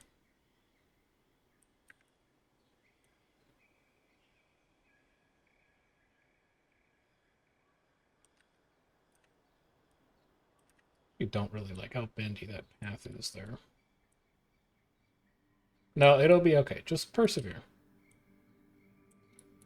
Persevere and you'll be alright.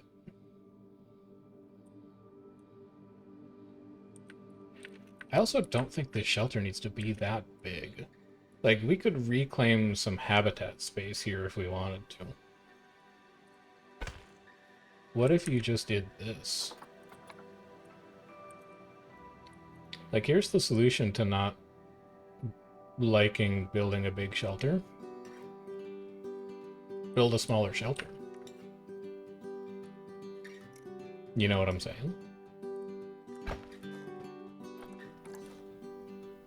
I hate that. I actually want you to come out this way. No.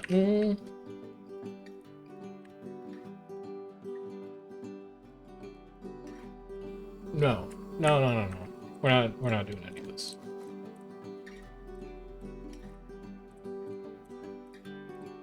The importance of having a plan. Except in this case, I don't have one. Yeah, just give me 1 by 2. Because that's really the height that I want it to be.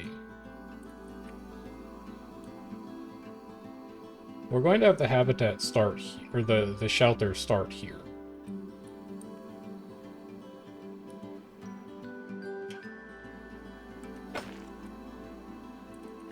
We're 100% just freestyle this. So the shelter's going to come back to here.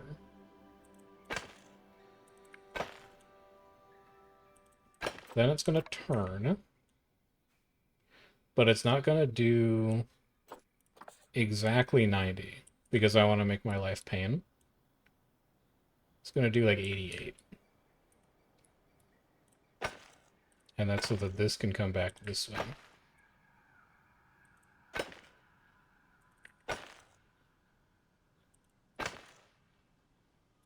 Then it's going to turn again. And it's going to go like this.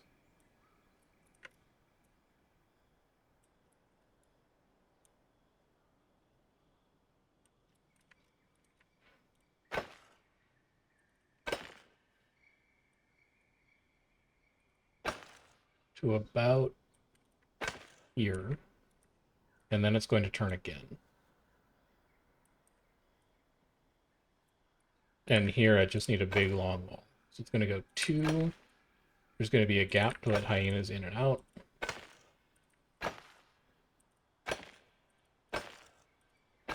And overshoot it a little bit. Because then we're going to slide this into position. And adjust it as necessary.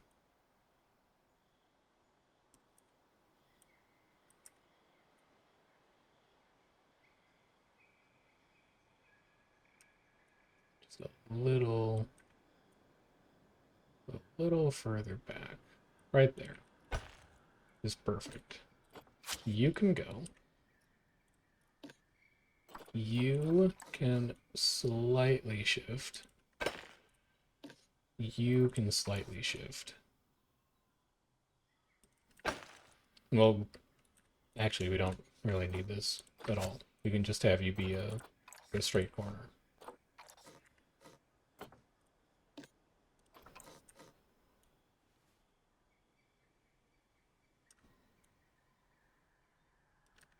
Because we can always just shift where the actual barrier is.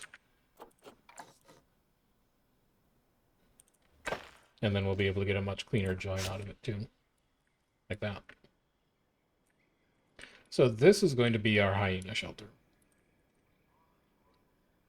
I know it looks small, but I think it'll be good enough for them. Bedding.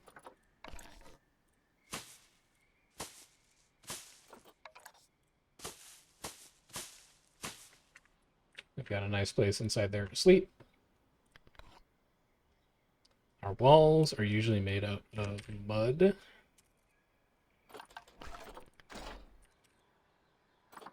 Just keep our theming consistent here. Let's duplicate you. I do not need it to be that tall, though.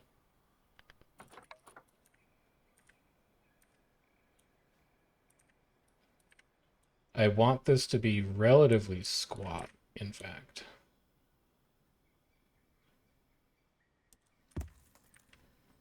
Like, maybe only that tall. Also, it's June. You can let this run a bit. You didn't break any of your barriers, right? Yeah, no, this is all still intact. It functions.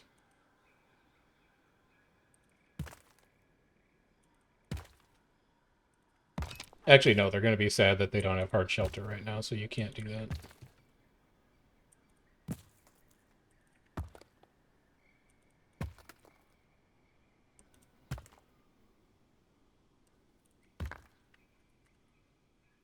And then I want something to hold this up.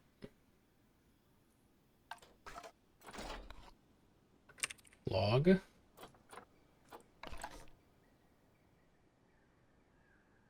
I don't hate log. I wanted to move log.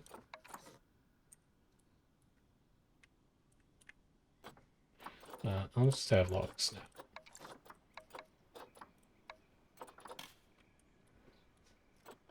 There we go.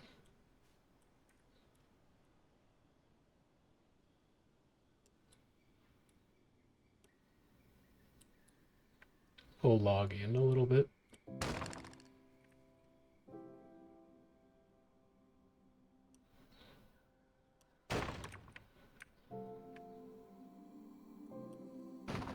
Have log flank their entrance.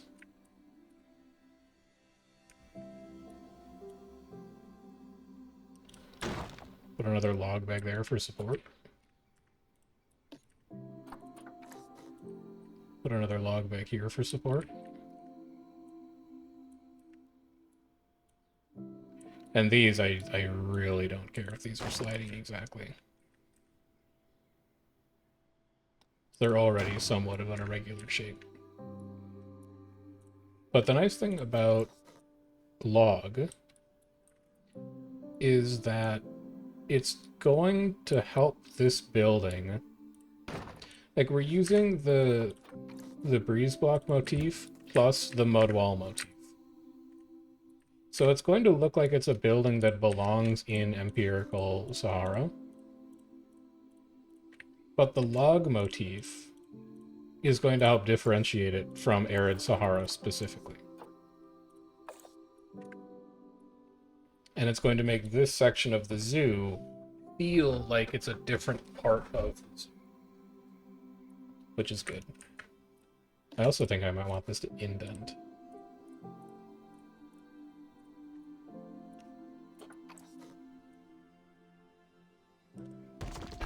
Again, just a little bit of breaking up some of the shape of the building. You're going to have to fill that with breeze block column, though. Anything else you put there is going to get really irritated.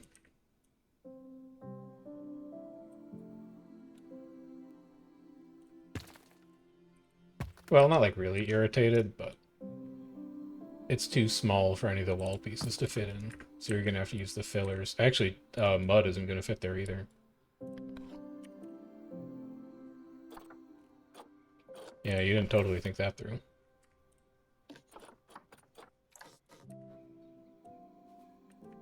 That's fine. There will be a little bit of mud that creeps into their shelter. Like, who's ever going to notice that coming in? Nobody's going to be on the inside of this building anyway. And grab this and these three.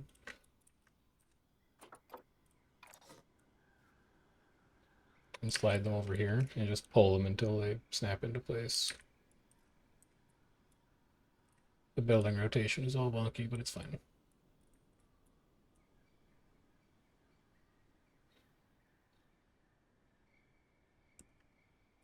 Yeah.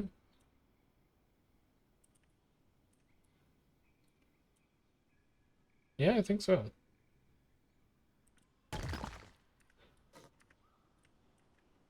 So guests still get a nice view inside, and that's good. They like that. Probably. I don't know, I'm not a guest. The building is shaped a little irregularly, which is good, because buildings that are square aren't buildings that are interesting. And to save myself the hassle of roofing it, I think I'm just going to do a flat roof.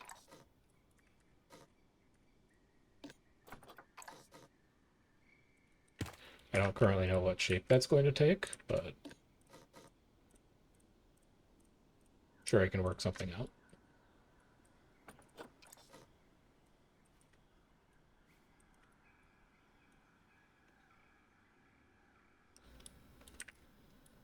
And then the only thing that would bother me is that this space back here, I don't really know what to do.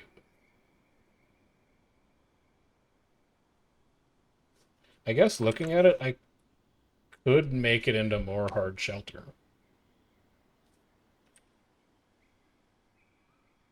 Or I could just trim it. How bad does this hurt your habitat space? Hypothetically.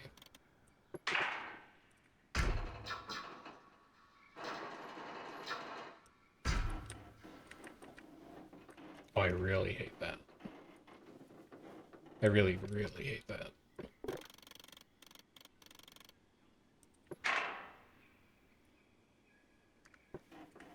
What are you at? 1789? That's actually still good enough. Yeah, so I'll probably do that instead.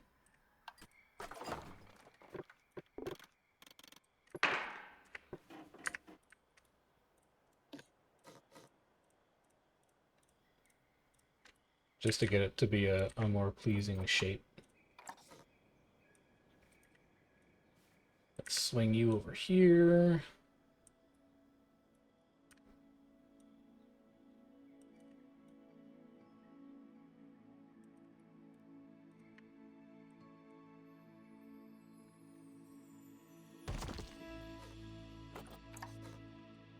You're going to be very non-compliant until we reset the axis.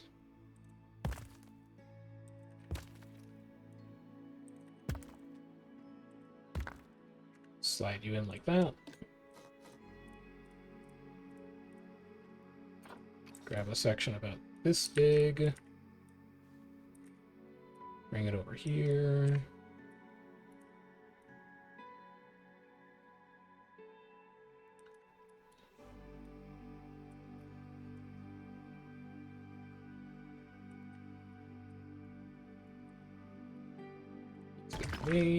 Reset your axis.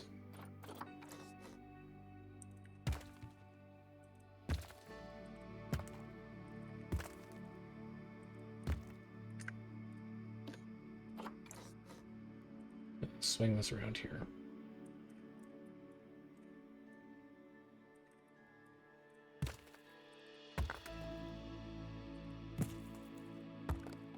So now, roof. I think I want to move each of these logs up.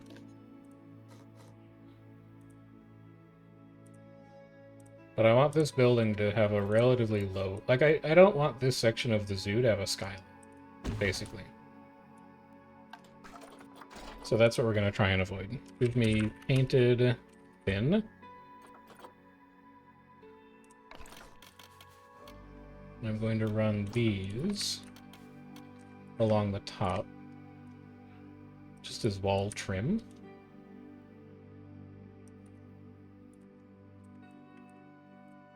Maybe like this and like this. Yeah, that seems fine.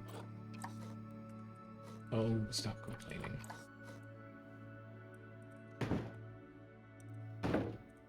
And I think it's just going to ignore the indent. Otherwise, I'm going to lose my sanity. Have the indent do something else. Make these a dark metal color.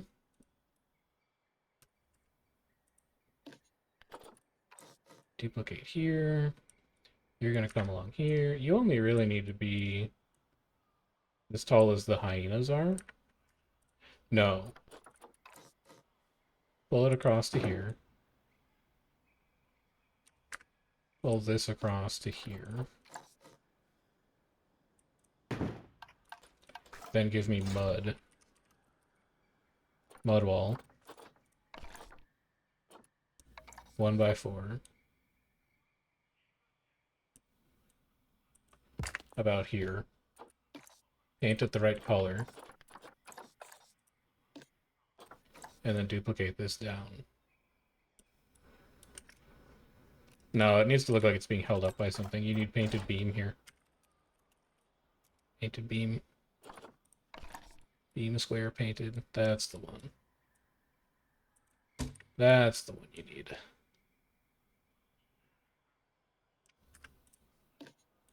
But you can still give it like that metal color.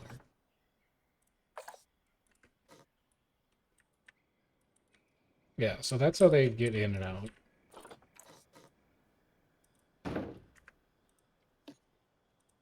Still can't really tell you what these rods are. I think they're just decoration, but I like the way they come together. Get you painted thin.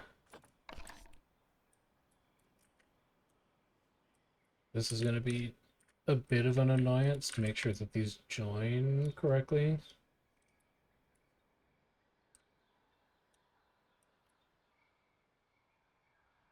But I think that's pretty close.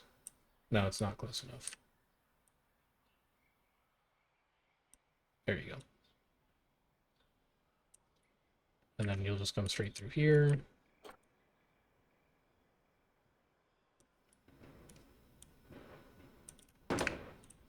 Paint you. And then we'll duplicate you along.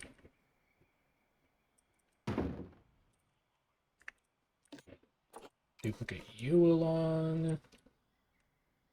This one you're going to have to do by eye, because if you try and pull it back here, you're never going to get it to line up correctly ever again.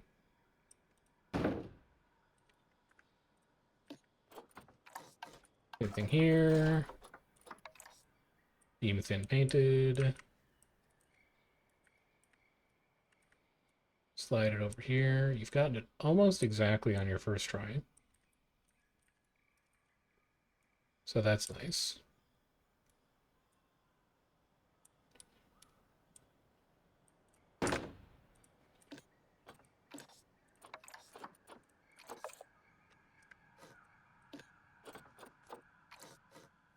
And then I'll just keep moving you along.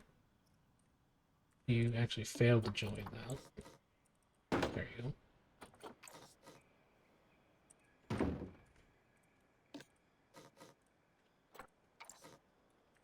Pull this up. So it's roughly where that other beam is. Same thing over here.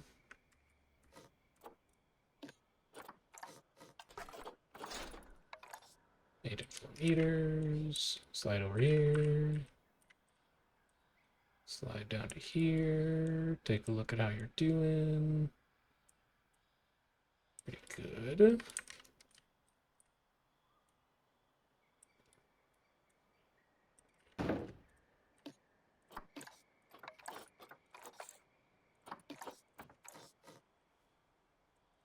You all the way through to here.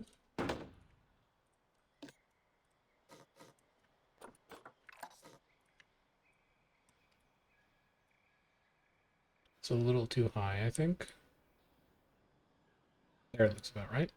And then here you're going to need the small. Start with 1 meter. 2 meters will do.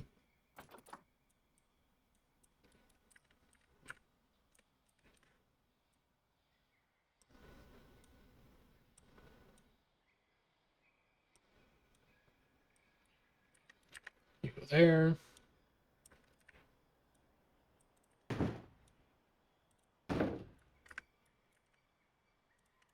Paint you.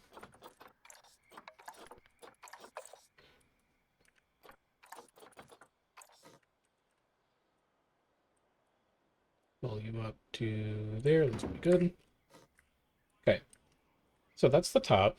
And then I'm just going to take a really simple plaster roof.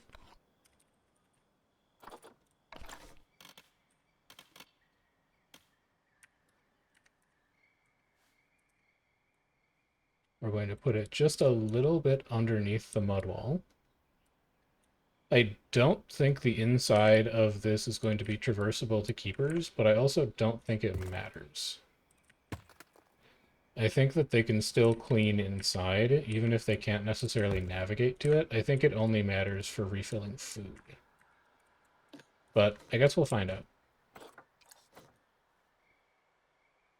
So you're going to copy and paste out to about there.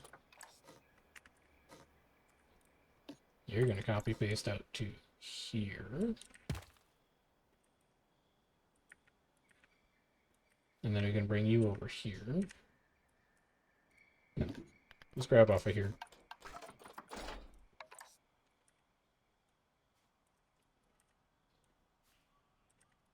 Go like this. Like this.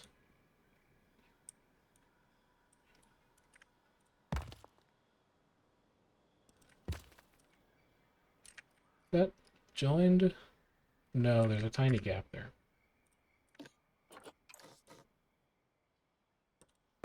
There you go.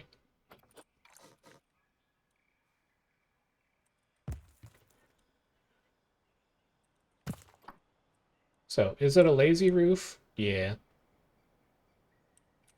Maybe we'll come back later and improve it. Maybe. We could also make it a green roof.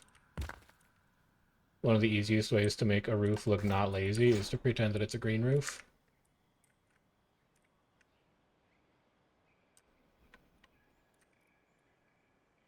We could also, you know, put some like air conditioners up here and stuff to make it look like it's actually a usable space, but this might be one of those things just because shelter design and decoration takes so long.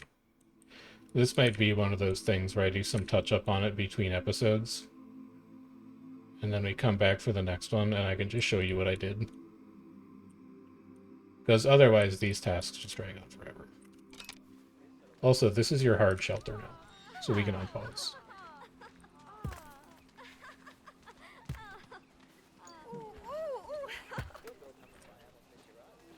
And I think for the rest of this, you're probably going to need 1x1 pieces to appropriately fill gaps here.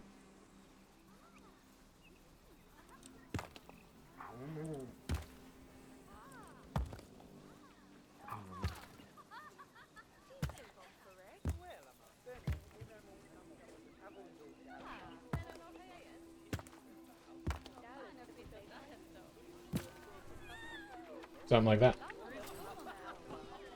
Really simple shelter. Super, super simple. We have a little space here where we can do a little bit of decoration. Get some small nitraria bushes in.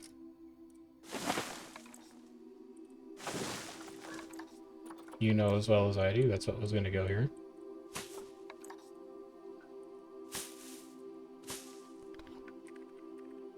Get some green grass in.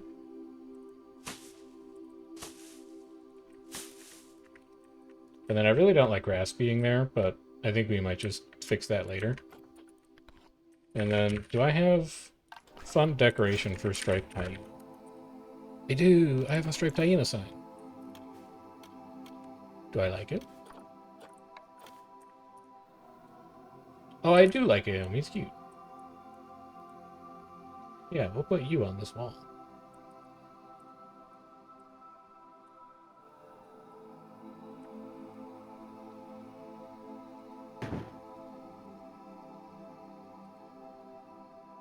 And then we'll spin you around the other way.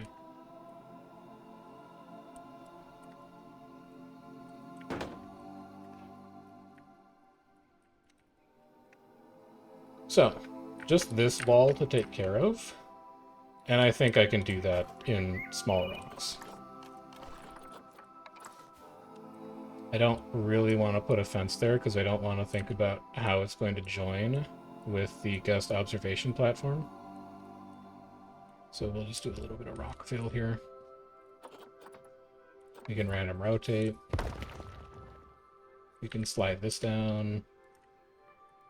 Bring this over here. I don't need angle snap here either. Something like that. Pull this desert rock up a little higher. And then in these gaps, I need something very small.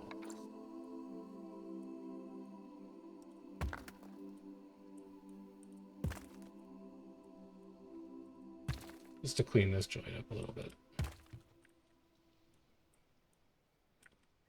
I don't think there's any way that this is traversable for them, but I'll double check after this just to make sure. Likewise over here. I'd be very surprised if they were able to climb up something this narrow and manage to escape. But I do just want to get a few rocks in front of this to break up how it looks visually.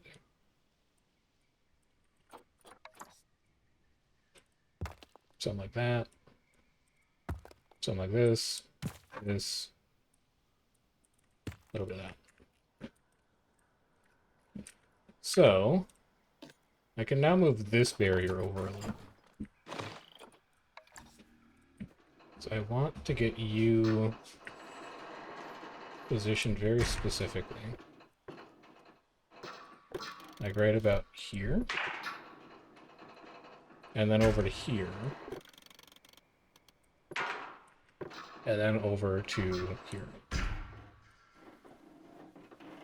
And then I can replace all of this with null. And I just need to make a very small portion of fence here for the entrance, which I might even be able to... Nah, it's such a big fence, though.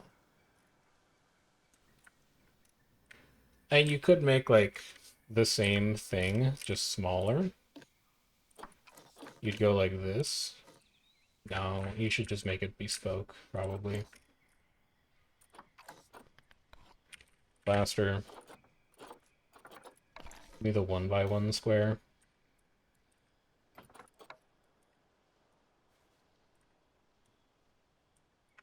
No, give me, oh god, don't random rotate me.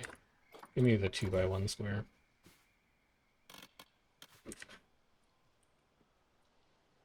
Pull this down to here. Maybe even a little further than that, like to here. Well, get it to line up with the door. Yeah. You want to line up with the door. You don't actually care about lining up with the shelter.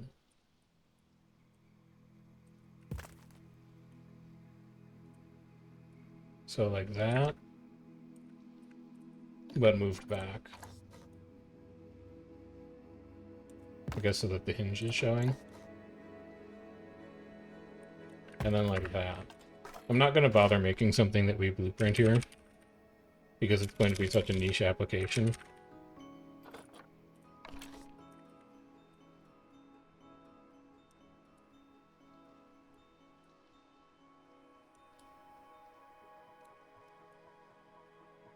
Get you to line up with this door.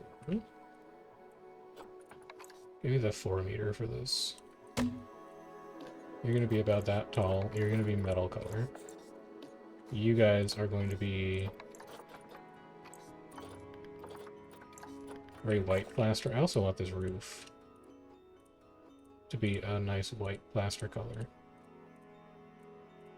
So let's do that before I forget. Also, let's make this thing a group before I forget, in case we ever have to do any work on this roof. We would be kicking ourselves if we didn't.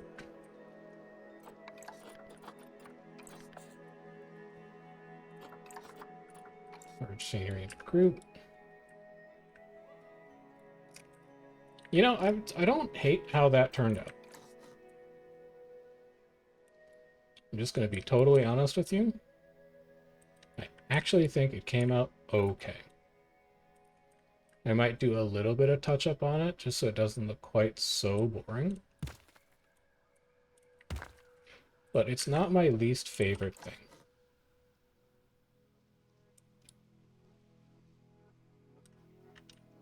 Pull this to here. Move it forward a bit. It's actually this plaster that needs to come back. It clips a little bit in front of the door.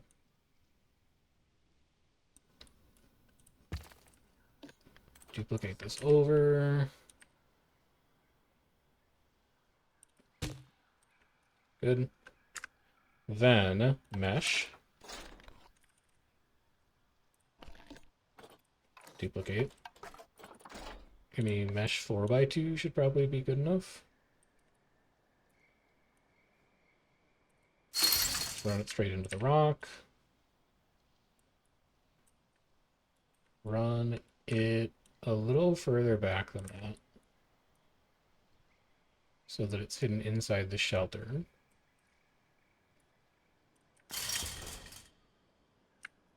What did you top this with? Beam? Yeah, small beam painted. Okay.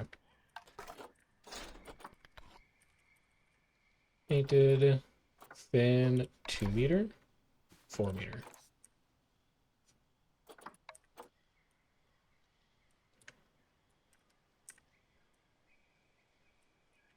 I'm gonna bring that mesh down a little bit.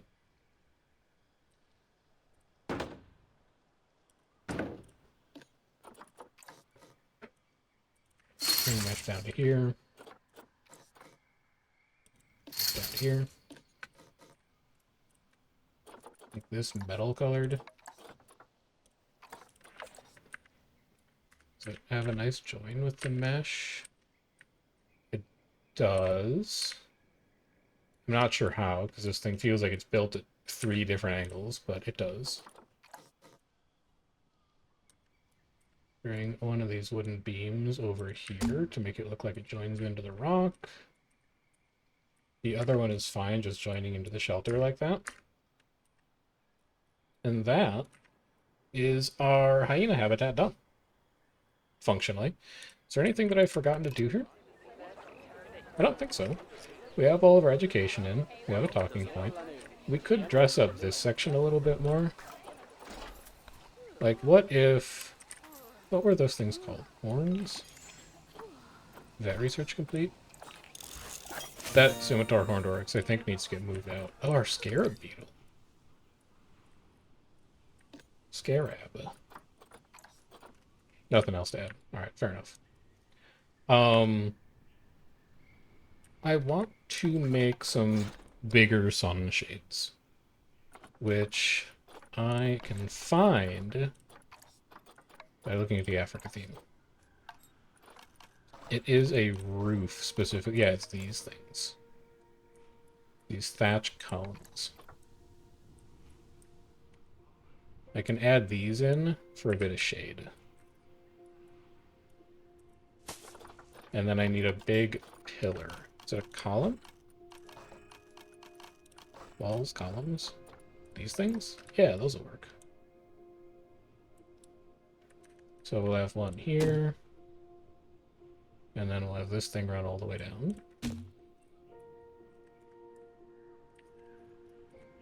And then I can make a group out of this.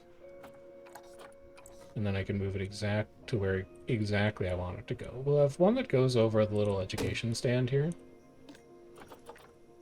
And then we'll have one over here that keeps the benches shaded. So we'll get rid of this bench. And then we'll move these two closer in.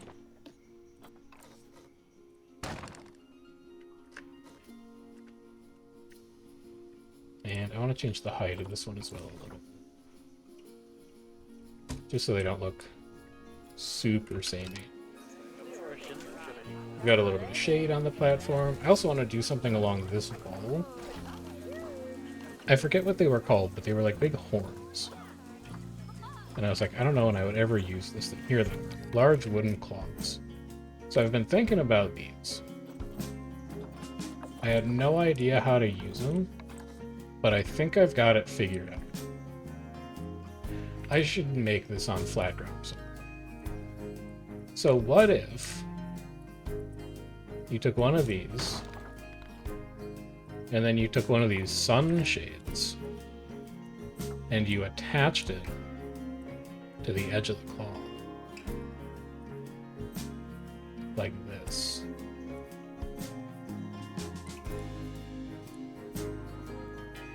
Roughly.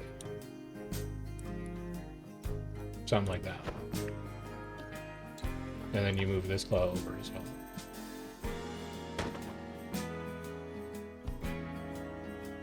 Now, how would you hold it up, you might ask? Good question.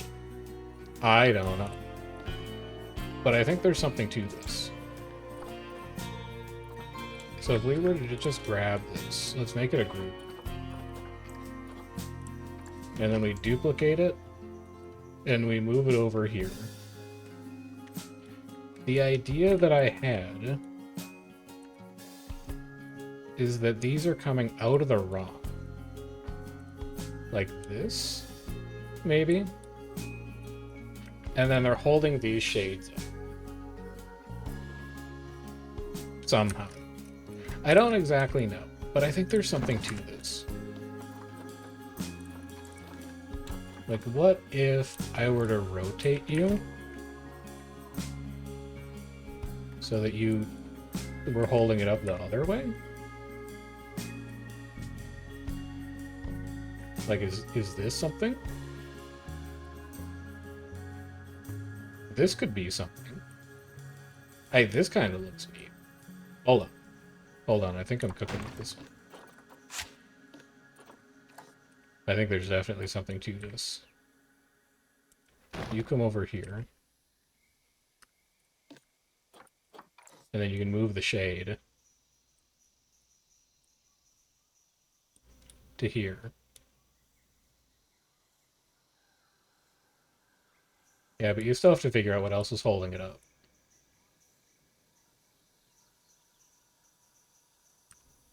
Well, what if you move it back like this?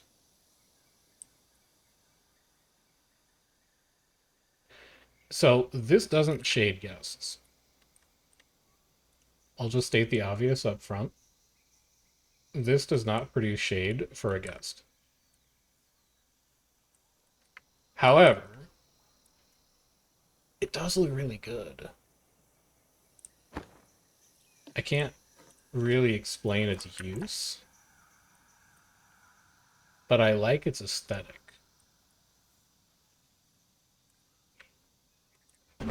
Which I think means I'm gonna leave it. And then for the back portion over here, this is just, we can use a sunshade. Like, this part's easy. You can also keep time running here. So this would clip in here.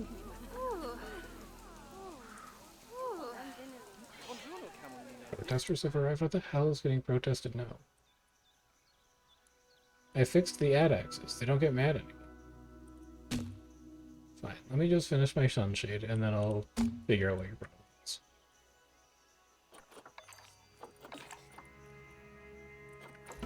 Alright, protesters. What is the problem? Where are they? There you are. Who do you hate? You're mad about Weed Ad.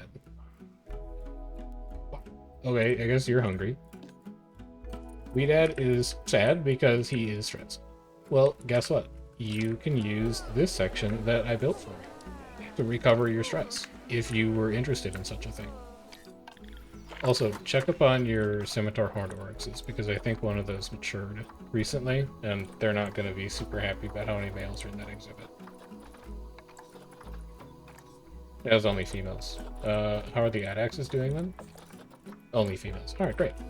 So protesters are going to show up, they're going to complain, but it's not really like a big deal. Yeah, I like this. I like this even though I can't explain how it works. It's a shame I can't get it to go this far out. Maybe I can. Hold on. What if you rotate down?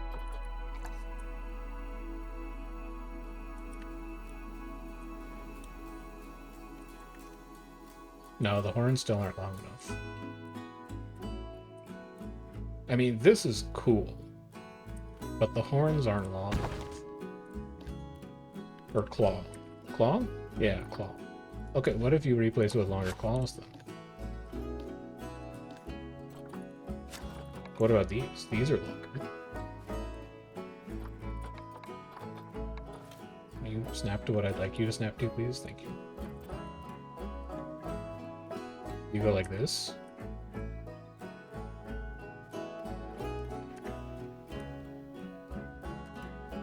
That claw is also not long enough.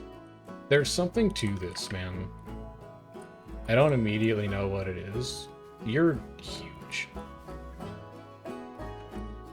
Like, maybe you're good enough, but you're massive. Okay, actually, I think you're gonna do it. Is this it? Are you what I've been searching for?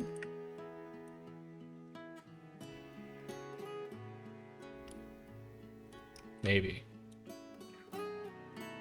This is maybe the one. Have it poke through that little guideline.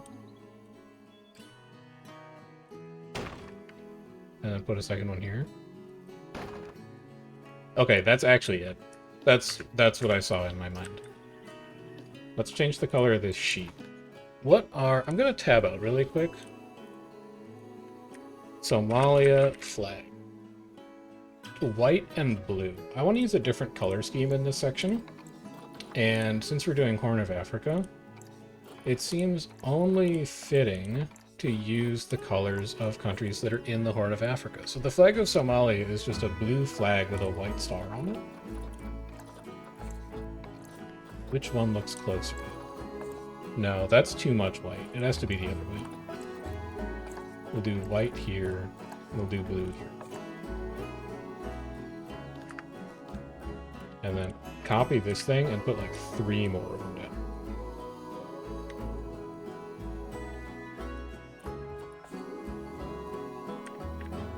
It's so cool.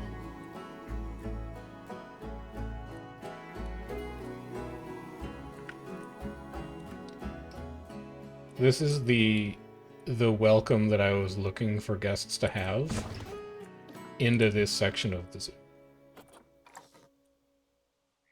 I wanted them to feel like they were entering a part of the zoo that was different. And I think this is going to do a perfect job of that. Also, keep the clock on. Is that research done? Good. Having 2 vets working, really starting to pay dividends. That's our African spurred tortoise done. Except we don't know any enrichment items for you, right? Because we researched them all already for other animals. No, we don't know anything for you. Okay, never mind. Our African spurred tortoise is about to get treated. Put one more of these shades over here.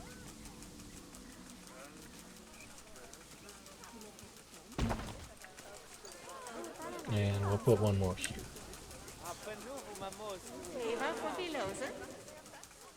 And then under each of these we'll have a bench.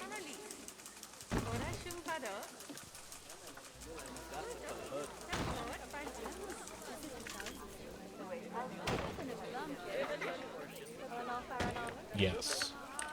Oh man, this looks so good. Alright, so we want to put some nitraria along the bottom of this. I'll put big nitraria in and we'll just stuff it into the rocks. She's using the bench. Yes, enjoy the bench. It's there for you to use.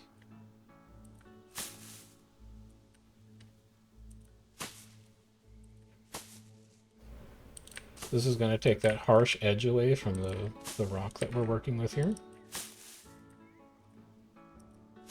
And then out here, it's going to turn into a little mini garden. I have a few of the nitraria that flower. Good. Good. Good. Good.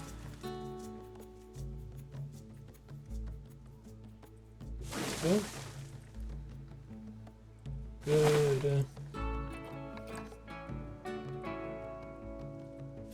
Stick you in the corner here, and then we'll need some green grass in here too.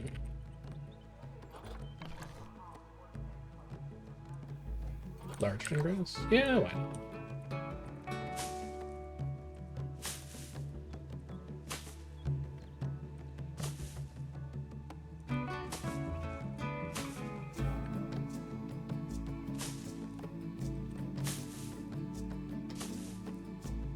Dude, I love these shades. I had them in my mind's eye, and I just didn't know how to make them, but I made them. I'm really happy with how this is looking. And there's a bunch of other... well, let's go.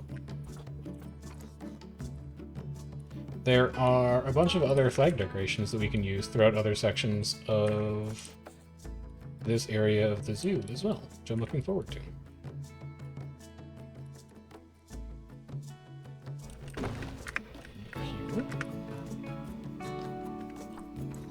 We'll also need to put in education booths through this area. So we'll need to grab some of these things.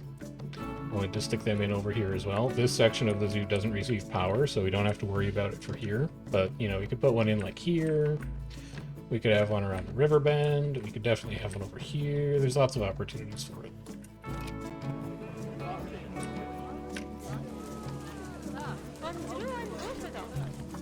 So I want a path liner.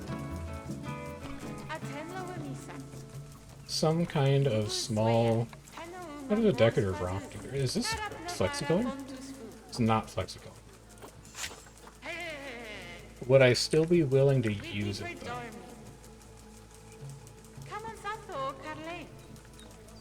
Kinda like though, this is like a head. Do not random rotate me. This may still be the path border that I'm looking for. Maybe. Hannah's about to die. We need to go send Hannah to a farm upstate here shortly. Do like one of these.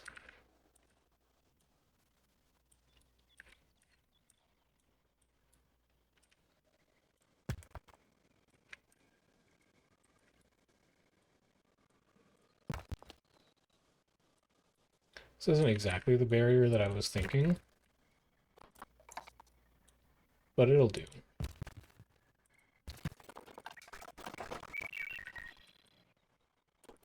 It'll do for now until we can come up with something a bit more prominent.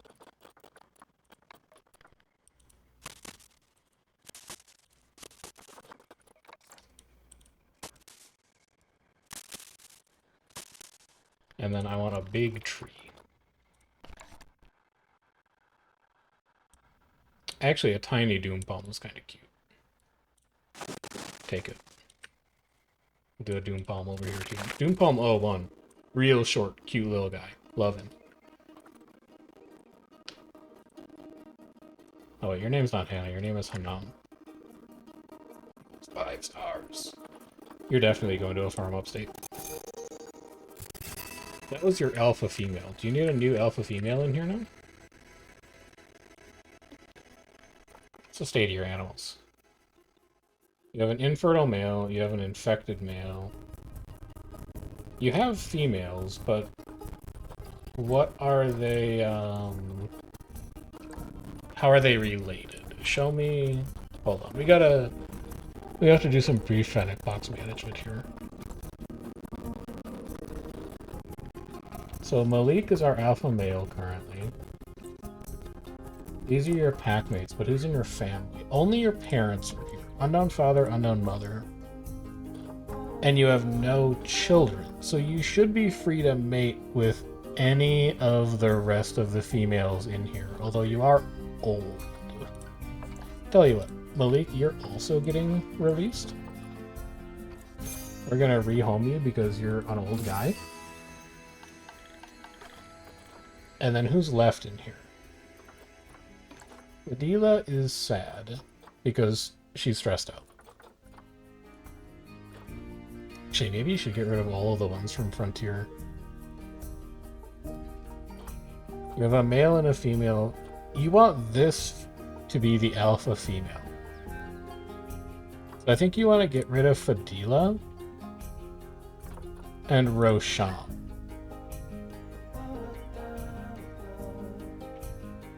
And then you want to leave Zishan in. So let's release both of you, pick up a couple conservation credits, and we'll see how that does for the Fennec Foxes. For the time being.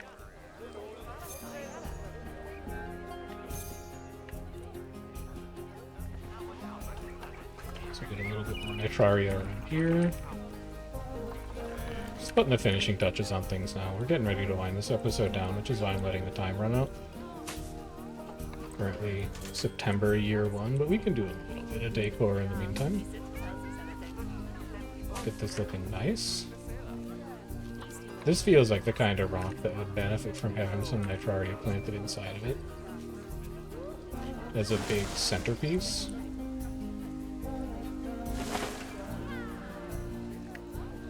I love how this came out. I think it looks so good. Oh, he's playing in the sprinkler. You having a good time? Also, are these pups? These are pups. Holy cow, you had offspring already. Let's go ahead and get you on contraceptives. I didn't realize you'd already put a pack together. Nighttime? Daytime? Should maybe get some light in through here. But again, this section of the zoo doesn't really have power, which is going to make it awkward. Also, man, you guys do not want to come any further in, huh? Also, man, you need to go to a dang rest stop. You need to work your way over here. How bad is my thirst in the zoo right now? It's really bad in this section of the zoo. Ugh. That's because these are too busy, I bet. Like if we go here and we check guest spots. Yeah, busy. Busy. We may need to add more gulpy stands in. There's a very small number of people that are progressing this far into the zoo. And I guess at least they're getting their thirst quenched there. Yeah, whatever. It was expected. But I think that's going to put a damper on our guest happiness until we can spread people out in this section a little more evenly. Like putting some concessions in here would probably help. Putting concessions in here would probably also help. If guest happiness gets too bad, that may be something that we think about doing. Also, this can go now. But overall, I'm really pleased with how this hyena habitat turned out.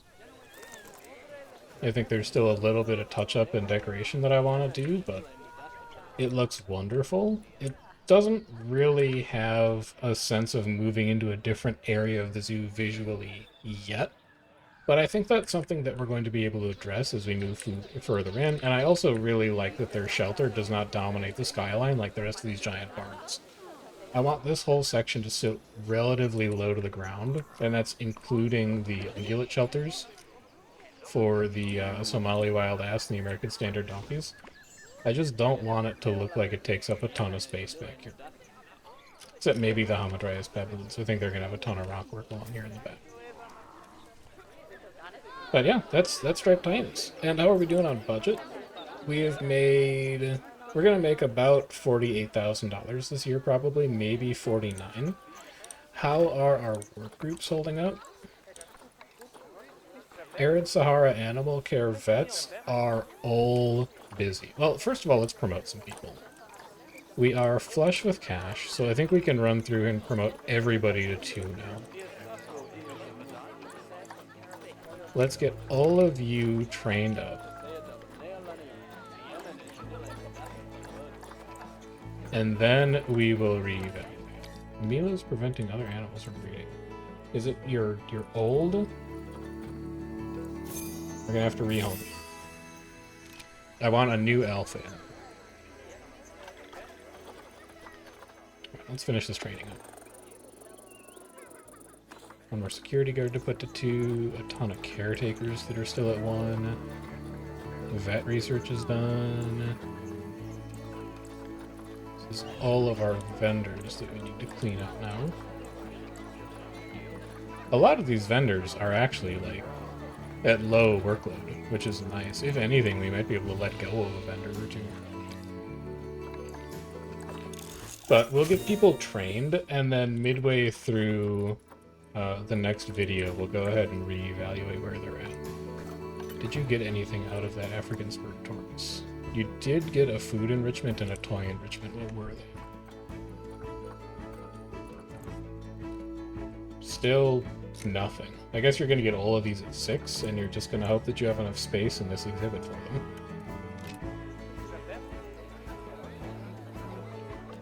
So the state of your employees right now. Vets in Arid Sahara are busy. Vets in Horn of Africa are not. Arid Sahara Animal Care is busy all the time. Like, all of your keepers are always busy. I think you're going to need 2 more keepers, which is crazy.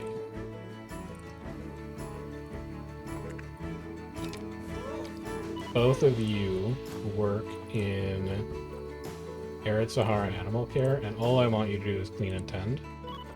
Clean and tend. You guys get in there. Also, why are guests mad now? Happiness is dropping? I think it's because thirst is dropping. We're gonna have to find a way to get a, just like a little oasis over here. We're gonna need to put in a gulpy soda or 2. Guests just get too thirsty in this section. They're also too thirsty over here. This, we may, you know what? Actually, we may put it in here instead. How bad is that generator? Is that gonna give you problems? Not if you decorate it. It's going to be just barely off the path. We'll have to put a little bit of decoration in there, but then we should be in good shape. But yeah, it's too hot in the desert, and guests are getting too thirsty. So we're going to have to address that next time. And then also, everybody who works in Horn of Africa is also super busy. Give me 3 more keepers. And all 3 of you work in Horn of Africa. I don't really care if you clean or feed. I just want you to get in there and get some work, and then we'll reevaluate that later. Your mechanic research is done. That's solar done. I think we're ready to start working on food shops at this point. Yeah, let's get some food shops done. And then after that, we can think about picking up... No, get drink shops. I want to make like a place that sells bottled water. Let's get a drink shop in. After that, we can start to think about picking up a new theming. We could grab North Africa, which has a ton of fun pieces. We could also grab Zookeeper. There's a couple nice pieces in Zookeeper. But we can start working on theming stuff at that point. Keepers are fine. Educators are very fine. Mechanics are fine. Security guards are fine. Caretakers are fine. Weedad, you're going to need to get sent to a farm upstate. Can I not? Weedad?